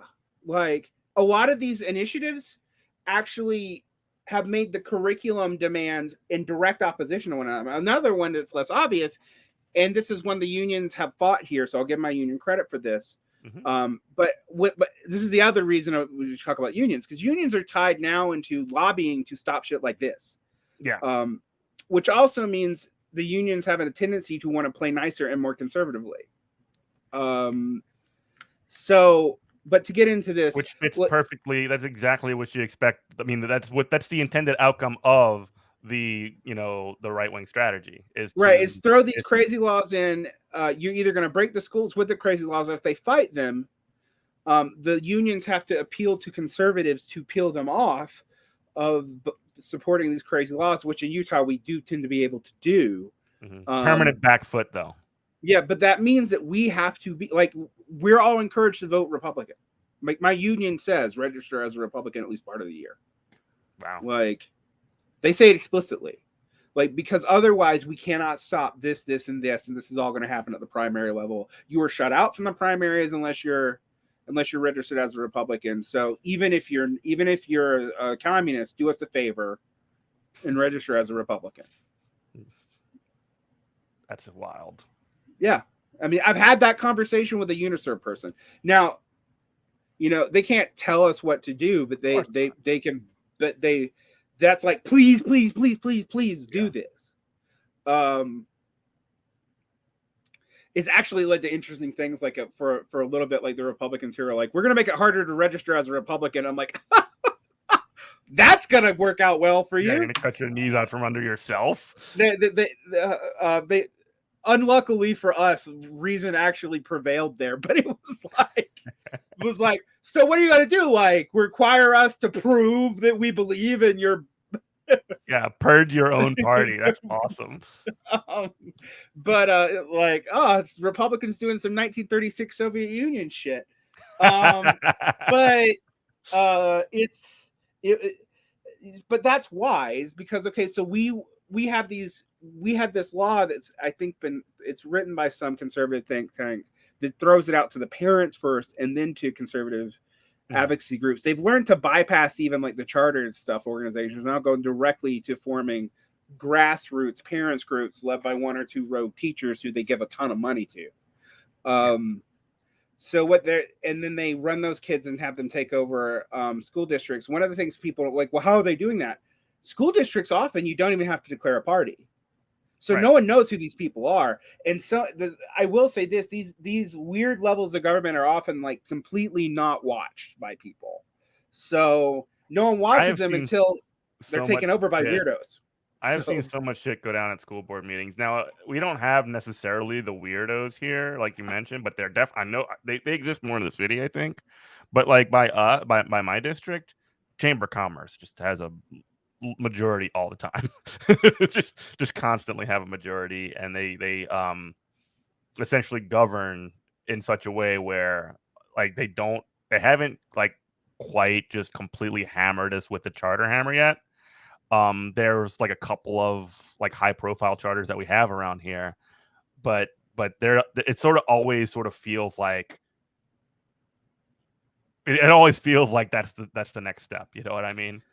Yeah, I think one thing I say about the rest of the country is Utah has a shit ton of charters, and parents still kind of like them, but there's been so many financial scandals in the last decade that they're beginning to they're beginning to distrust private for-profit charters out here. So at least now, like they're talking about district charters, and district charters. Even I'm kind of like, well, district charters actually have to hire their teachers according to district labor rules. So I'm like, I don't know. I don't feel as bad about that. Like now, my program's not a district charter, so there's that. We have like a 2-tiered charter system here where you could go with the district, or you can bypass the district and go directly to state. And we have that too. Yeah, but the directly to states has been where all the major financial malfeasance has happened, because no one's really watching them at all, and they often don't. Sometimes it's accidental, but like I just know because I used to work for them. There's a shit ton of embezzling. Yeah, you mentioned that on one of our previous conversations. Yeah, it's endemic, and it's not just here. Like it's also a problem out in California. So what you've seen is people have not been as sanguine on it much in the past. They like established charters, and that's about it.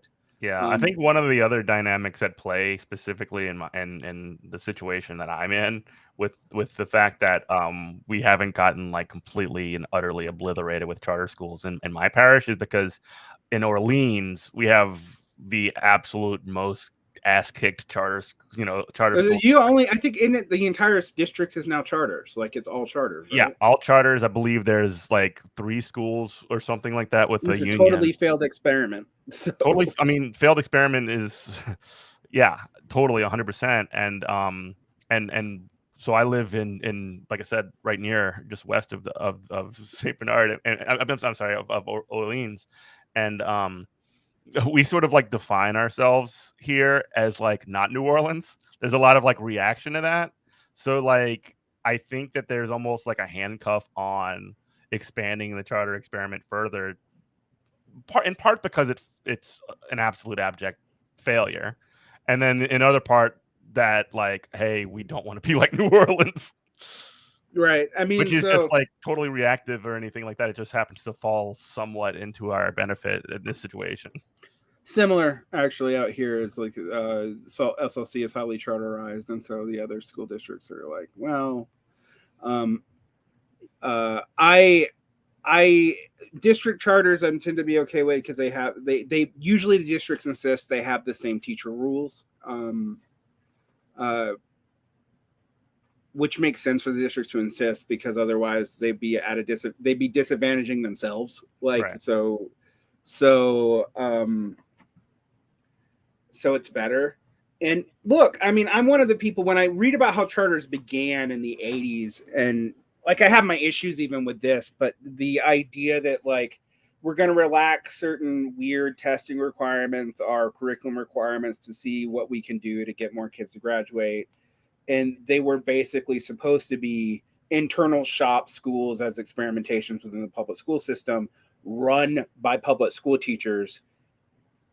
That's the Schenker model, right? Yeah, that was the original, and Albert Schenker, immediately the president of the UFT. Yep, and immediately libertarians like, you just opened up a loophole. Yeah, you open up Pandora's box, baby. And they did. I mean, they did, because that got around the vouchers. Like, oh well, now we can do. And like, look, I don't get why libertarians love this, because from a libertarian standpoint, this is actually, from what they say they believe, public-private partnerships are actually worse than public partnerships, but they seem to always be okay with public-private partnerships because it depends on who's getting paid, I guess. Right. Well, because neoliberalism is totally dependent on it. But I'm like, but from your economic theory, that's the worst scenario. Turns out they don't give a shit about that. Weird. Right. Huh? Yeah. Because they're like, what do you mean? And I'm like, public-private. So public money, you're talking about the incentive to waste, but private oversight. So it's not a market. So these people are not in a market for this money.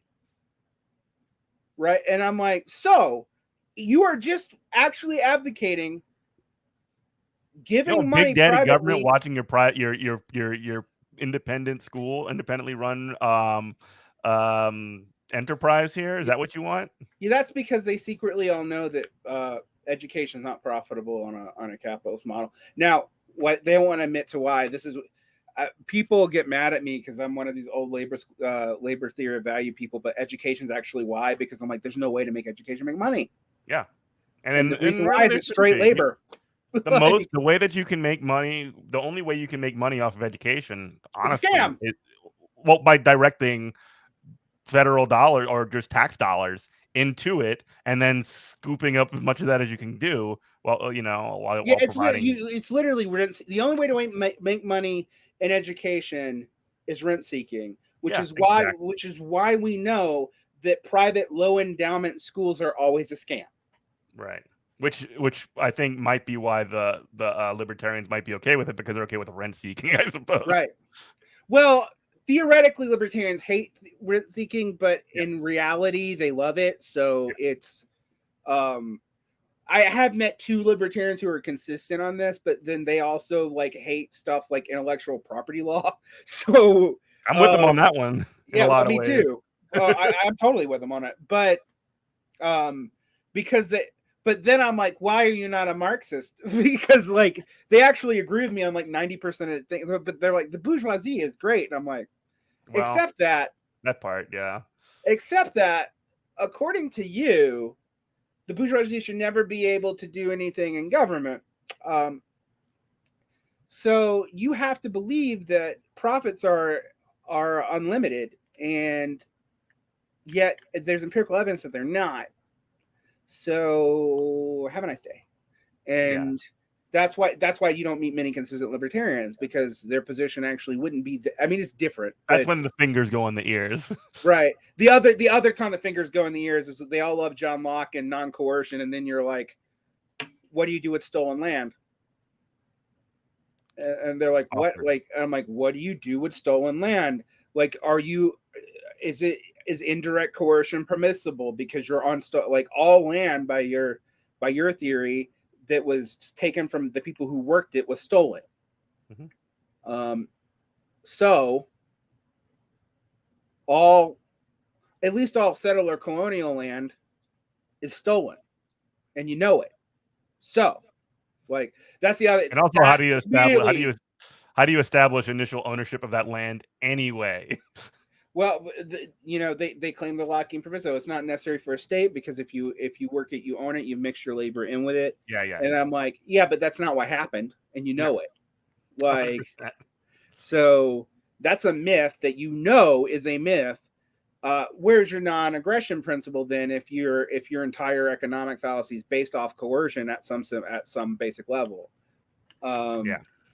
Look, we don't really have to argue much with libertarians anymore. Yeah. These are just like me flashbacks from beating them in years past. They're kind of rare these days. So much. Short version is at some point there's a gun and somebody's at the barrel of it. Right. And they're going to lie to you about that. And it's like, well, who do you want to control that gun? More people or less people? And who do you think's more likely to use it? More people or less people? Just saying. But yeah, we've gone a little bit astray, but I we've think gone a lot astray. But I think that we've put in a lot. We've definitely in this conversation talked about a lot of the challenges and factors that are very, very real for when you are negotiating a contract. These are considerations that are not necessarily easy to considered. handle. Yeah, and they're not easy to navigate. Now, also the thing that doesn't help, one in those laws, specifically the laws that the no striking laws or even the notice laws or no contract laws in various localities, like those things are impediments that can be even like novel to not even just states but also just specific localities. But beyond that, like I guess I don't want to let our unions can do better essentially at organizing internally, which I think is not necessarily viewed as a priority outside of like very, very basic structures. There's not a whole lot like I when it comes to like negotiating for a contract or like the run up for a contract, there's like I can give a little bit of sort of background on what things have gone, and you can maybe compare it with yours.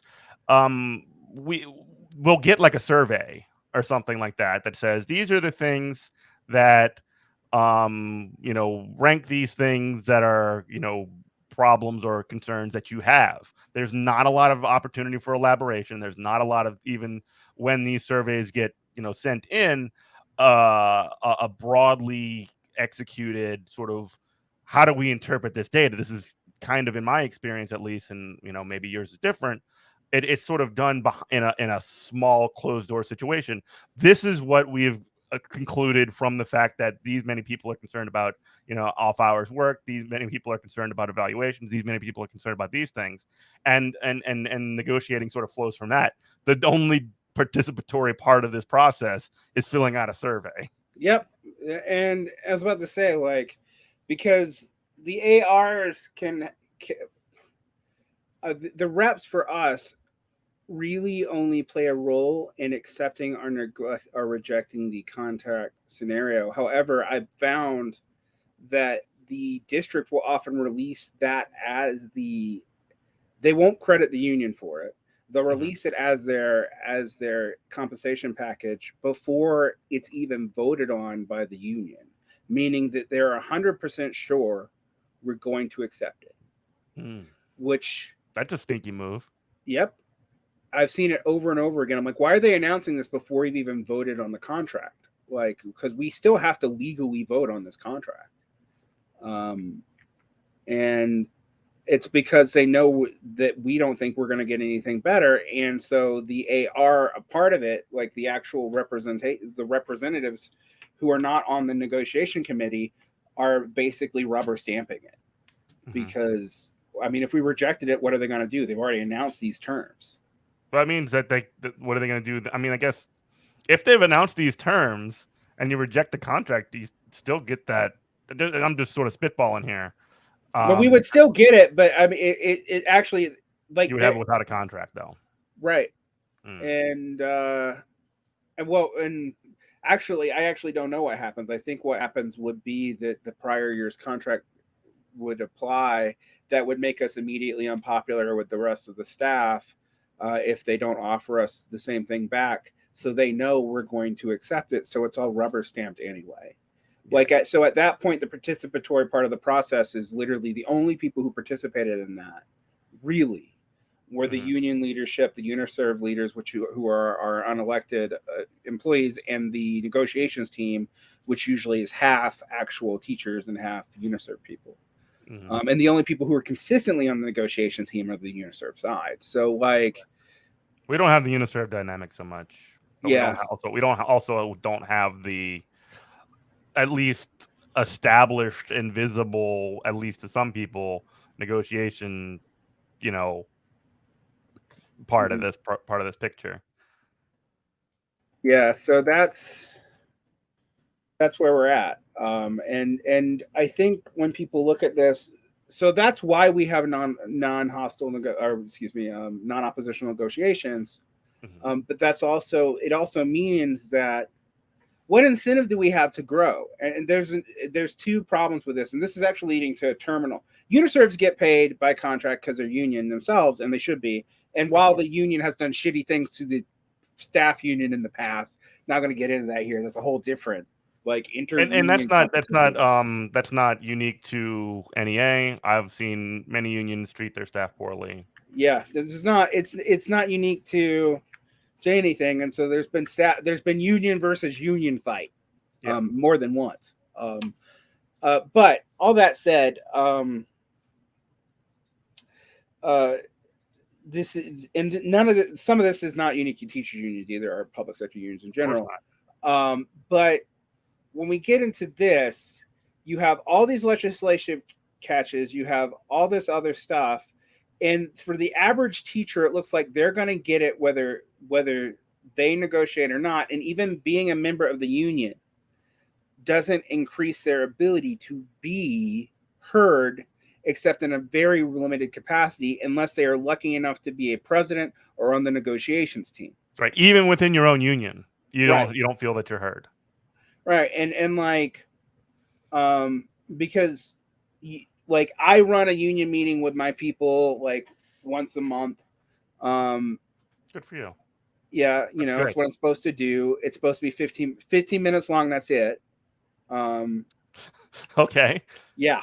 What can you accomplish in 15 minutes? Not much. Yeah. And so we can't and then a lot of this, I've been an AR now for 2 years, and I've learned this as an AR over time. So I was not told this as a union member. And what I'm telling you, what my union president felt the need to tell us was when they were trying to convince people to join the union was don't have inappropriate relationships with students.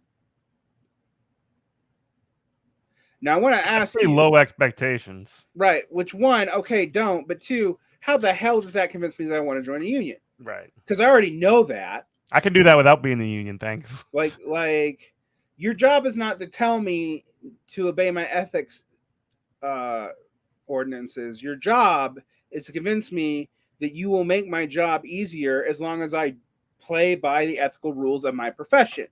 And you didn't talk about that. And then they're like, well, we don't want to start off negative and we want to talk about all these benefits you get. And like, they're like consumer benefits. And a lot of them are shitty. Yeah.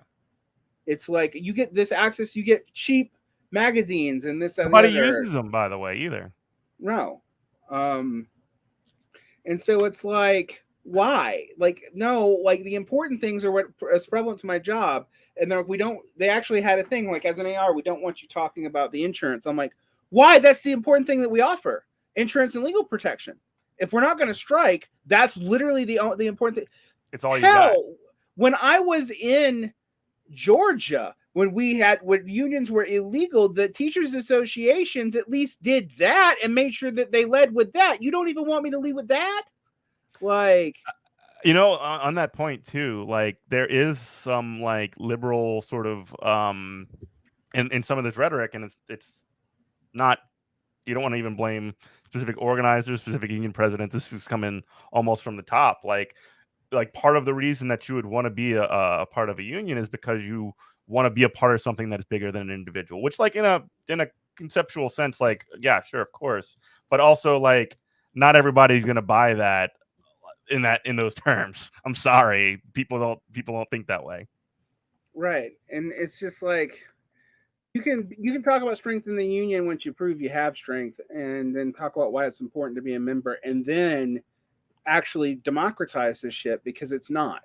Or that you're even interested in building strength. Even if you don't have strength, you need to signify and facilitate and cultivate even a place where if people are interested in building power on their jobs, they have resources by which they can do that. And be a little bit unfortunately, I've seen situations been part of situations where that's been not exactly treated as something that is welcome. Yeah, and that's what I think people should understand when they go into this. Now, there are ways to reverse this. This is not a hopeless situation. Of course not. We've seen this with the Chicago Teachers Union. We see this with a lot of the Midwestern like black beltish cities have been better on this. Minneapolis, St. Louis, St. Paul, these Didn't areas. Baltimore have a Baltimore? And then the New England unions are ridiculously strong, but those states are also very like those state conditions are not really replicable, and their strength is built off of stuff that happened 70 years ago. So the other thing is like the Midwestern unions that have had to rebuild a position of strength that they were in a serious threat after Wisconsin of losing.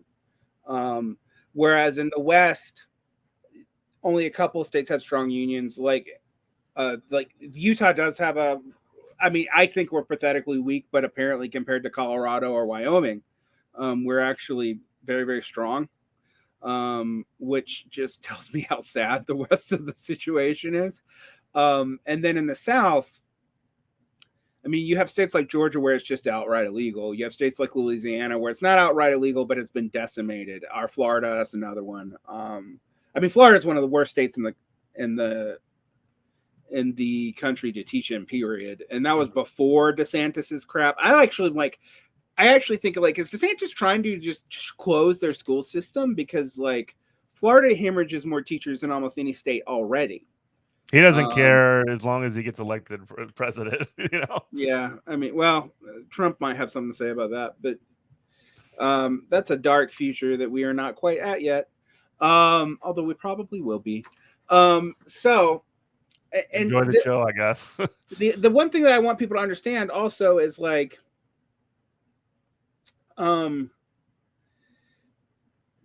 we haven't had a lot of support from the Democrats on any of this at all. That's to put it mildly.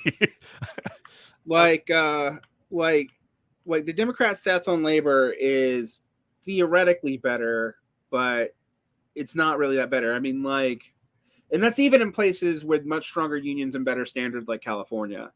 I mean, the teaching conditions in California have been declining for 20 years.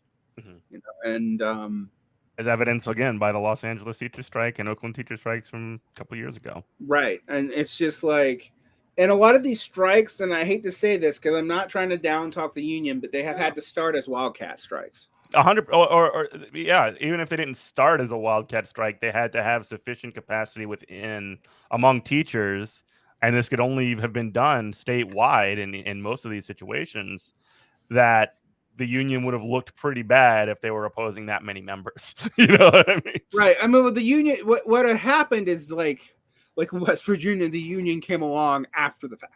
Yes. And if there had been strikes here during COVID, it would have come along after the fact. But COVID was a weird situation for the union. The union exploded in membership in the beginning and then is now lower than it was at the beginning now.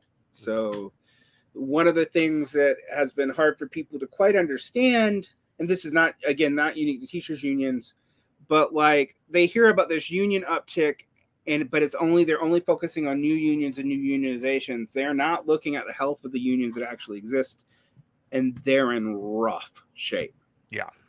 And so it's like, yeah, there's power in a union versus not being in a union, and certain union states are better than others. And I'm much happier in a union than I was in Georgia without. But even that, as I said in the beginning, there's stuff that like I'm baffled by, because I'm like, well, that was better in a non-union state. Like, why did you accept that? Like, can you tell me the logic for, did you just get outflanked on some kind of, no, because that's not a legislative rule. That's a district contract rule. So you had to accept it. What was on the table? What did you change? And unfortunately, also because of the turnover in the union and the turnover of teaching staff, there's not even institutional memory of how it happened. Because I've asked and they don't know. I'm like, when did this get added? I know it's common in Western states, but when did this get added? Like, and why were we just okay with it? Like, it would be helpful even to just have a coherent narrative of all this stuff. You know what I mean? I think Yeah. that would be something that people at least like when they ask like why am I subbing every other day during my planning period, or why am I being removed from my situation to go to a different class or whatever? Like why are we in this position? Like what's going on here? Which sometimes it does exist, and unfortunately, a lot of those times that those explanations are like, oh, oopsie doopsie, the Chamber of Commerce took over the school board, which is legitimate. Like, but like, why were they able to do that? What's going on? It's basically like the tides, the tide, this uncontrollable force came in that we were unable to stop, and now we're just reacting to that, which is unfortunate.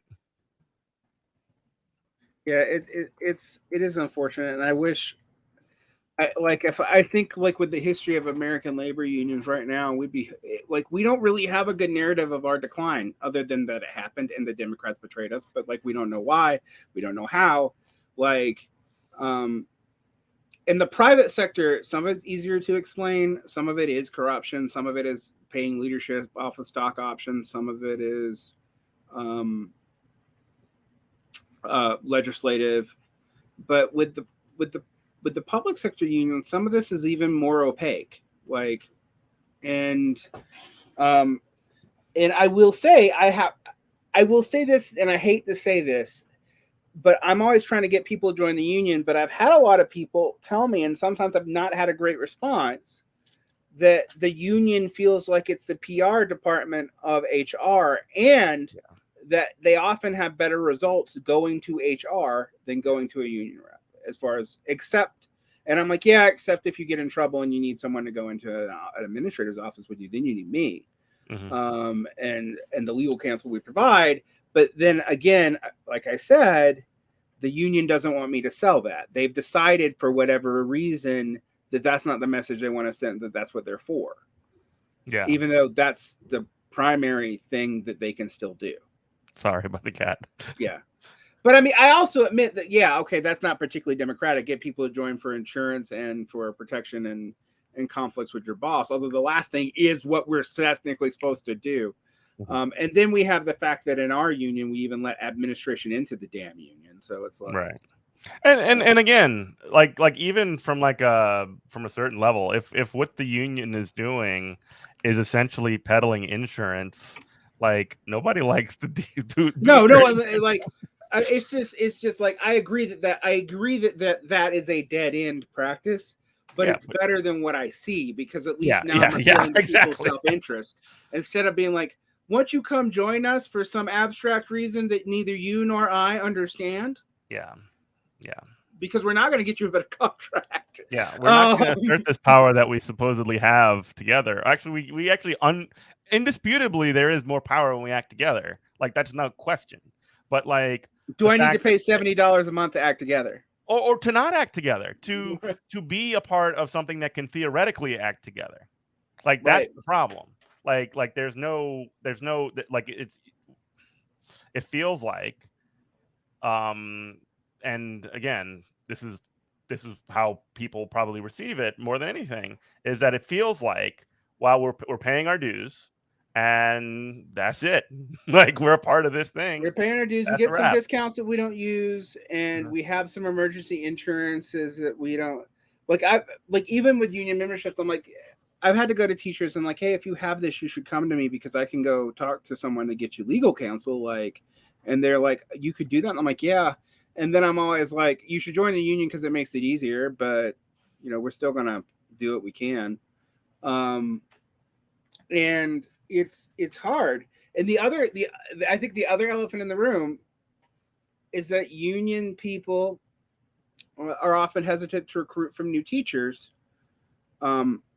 because they don't think they're going to be around long enough to see the beginning of our conversation. Which is understandable. But also a death spiral. That's what killed the auto unions, and they put them in such a bad situation when they had to negotiate the bankruptcies in 07, 08, because they were undercutting new workers left and right. Yeah. The other problem, and now that's going to be a real problem for our unions, because we just lost so many of our baby boomer teachers. They all retired. Like a huge portion of our staff is retired. Yep. I've gotten more teacher retirements in the last 2 years than ever in my career. Yeah. And there's nobody to replace them. And like I'm a 15-year teacher, and you would like that should be mid-career, but like at my job, that makes me one of the most seasoned people in the district. Like, it's kind of crazy.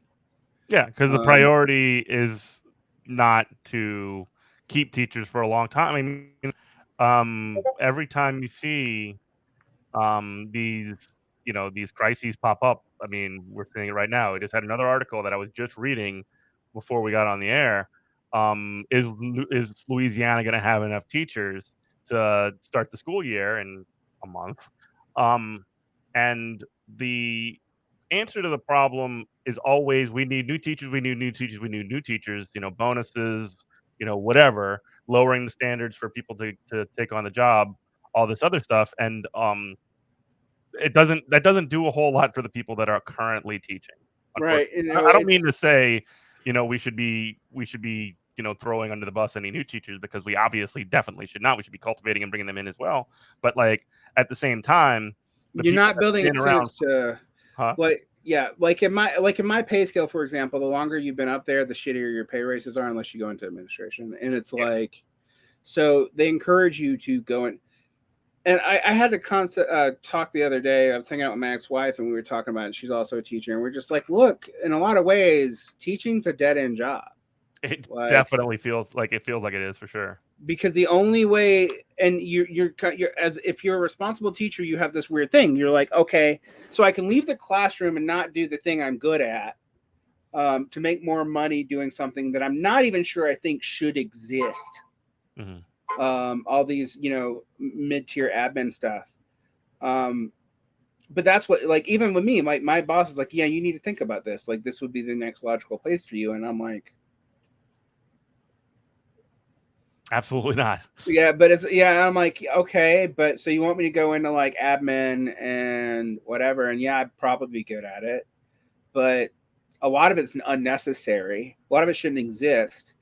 And you're taking one good teacher out of the classroom, or in my case, out of the program, because I don't have a classroom anymore. But like, the theoretical, the concept of a classroom. Yeah. Like, and I'm like, and we're losing a ton every day. But you're right. There's there's literally nothing left for them to give me. Mm-hmm. Like, I can't earn any more pay bumps unless I get a PhD. Like, other than your yearly whatever increase, because I'm at max step level. Like, what do you do? 15 is your max step? Oh my gosh. No. I have max educational step level. Excuse me. Let me repost that. Our max step level is 20. Raise every year, but like, and I don't get all 15 because I did some of mine abroad and they don't count it. But yeah, and it's a nightmare. And it's only, the thing is, with the current assault on education being led by the conservatives, which is actually going to increase I don't think people, and I know conservatives don't realize this, like all these stupid DeSantis like laws actually increase board administration. So you have to have that many more people doing that many more things to enforce this shit. Mm-hmm. Like, so you're not even like, you're actually increasing the size of the fucking government, but making the schools unoperable. Yep. And the unions are now kind of often and stuck in a situation, and then they do shit like I mentioned on another episode where they're like, we got to increase diversity. Would you rather us increase diversity and give you a pay raise? And I'm like, you should never make that the fucking option. How are those two things at odds, I guess, is my question. I actually said that too, because I'm like, well, we'd increase diversity if first generation college students could make a decent living as a teacher. Right. Because if I was a first generation college student, graduations are more diverse than they've ever been right now. Right. If I was a first generation college student and you told me to be a teacher off of these conditions, this pay, my parents should rightly beat me. Yeah. Like, it's just because I would have wasted my education. Yeah. And there's, the interesting thing about that too is that there is a lot of like there's a lot of like things that I think when people are educated, and people talk about things like emotional labor and like emotional wages and stuff like that. But like when I tell people I'm a teacher, they will very often do the thing where they're like, wow, you're so getting fucked over and you deserve more and you're doing like one of the hardest jobs in the world.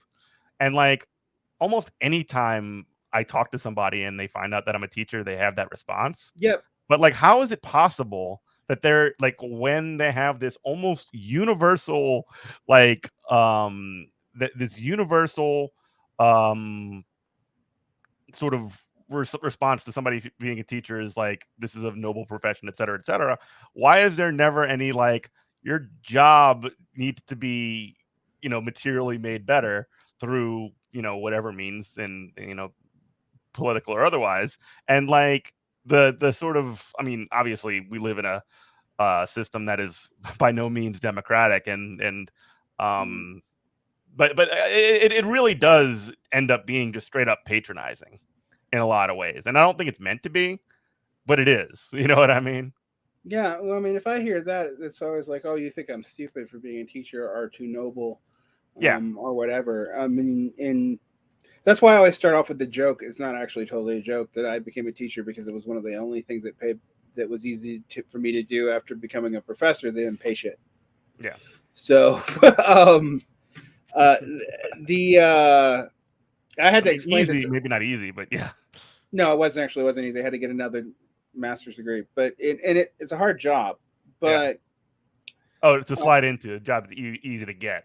Yeah, relatively. Oh yeah, once you get past the credentialing barriers, it's really easy to get. Like, particularly right now.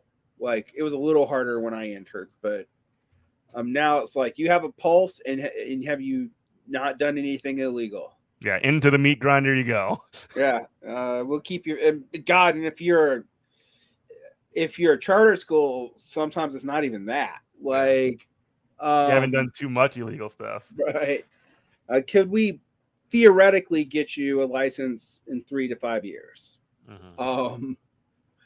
Yeah, it's a bad situation. And the thing is, I am now convinced we're entering death spiral territory. And I know that's not, but I mean, and I don't just mean that for the unions. I mean it for the public education system in general. There are still schools that can do amazing things. There's still amazing teachers. That's not what I'm saying. But I'm like, systemic collapse. But like, it's systemically too complicated in the ways that we were talking about earlier. But also, like, what people want now are like, people have compartmentalized their opinions about education in such a bizarre ass way, because the same people who accuse people of being groomers still kind of usually like their local school. Yeah, which is fucking everybody weird. hates their congressperson except for, I mean, everybody hates Congress and say they love their congressperson. Right. Everybody hates the school system but loves their schools. Loves their individual school. And so, or some of them hate it too, but I mean, but it's actually a lot of the people not doing this stuff because they already had an advantage anyway. And now with the groomer stuff, I mean, like, for me, it's like, this groomer shit, I don't know how you come back from. Like, this is almost like blood libel shit. Like, I'm actually surprised you haven't had anyone try to shoot up a PTA meeting aiming at teachers. Like, I mean, you might just be seeing the future is all. Well, I am like, well, then let me concealed carry on campus because I'm gonna need it for the parents. Yeah. You want to talk about adversarial bargaining? Let's go. Tell us we can bring all of our guns for bargaining. Like, because I'm like, hey, wait, they just told us we can bring all our guns. If we strike, we have guns. Yeah. Like, we can march on this. We can march on the school district. Like, I don't think they've thought this through. Probably shouldn't have said it. They might think it through. It's wild out here, the way they've interpreted gun laws in these federal districts out west, because it's like, I think we can take a gun anywhere. Like, it's interesting because, like, the South wasn't like that. They would not let us take a gun anywhere. Like, But yeah, there's gun bans in schools here, and I mean, I'm glad that there are. I don't know.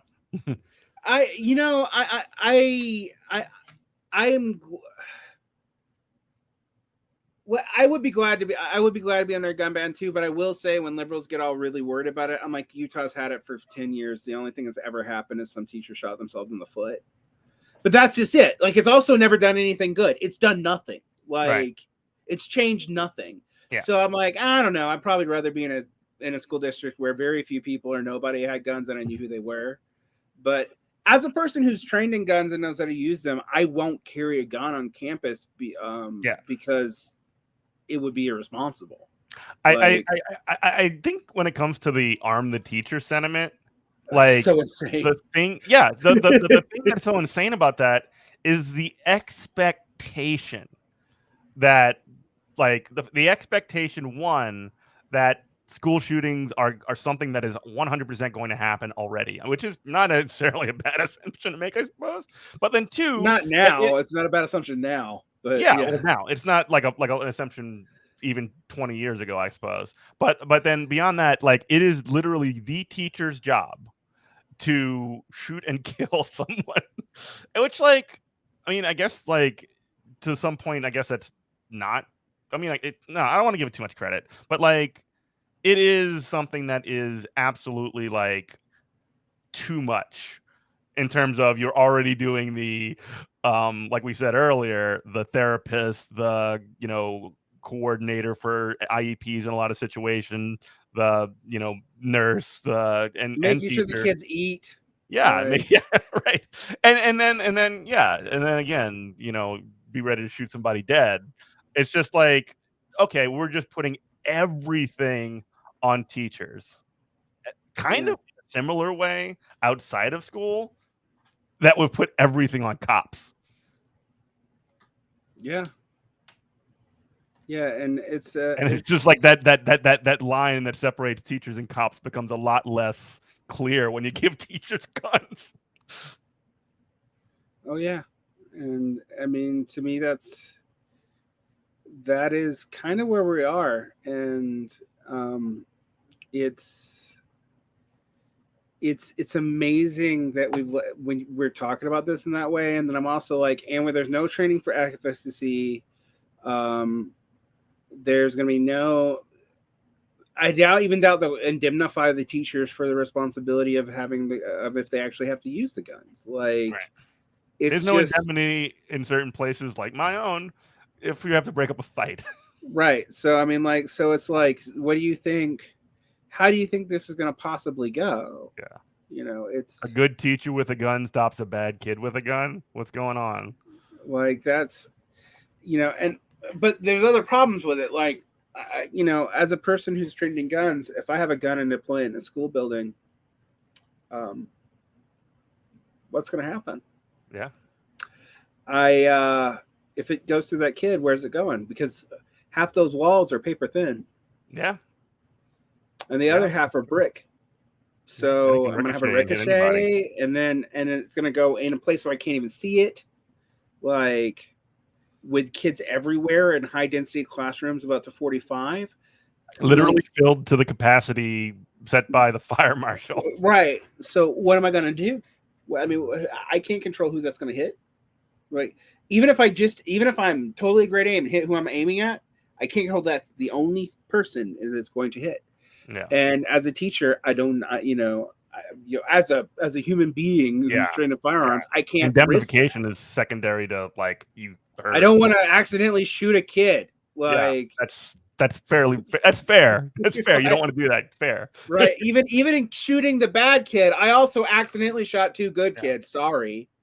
Also, you don't want to shoot the you don't want to shoot the bad kid either. I mean, no, I'm not looking out to kill a teenager. Like, that's the other thing. Nobody wants to do that. I can't imagine,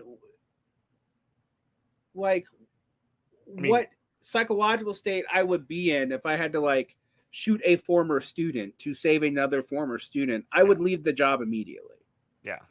Like you wouldn't, like, I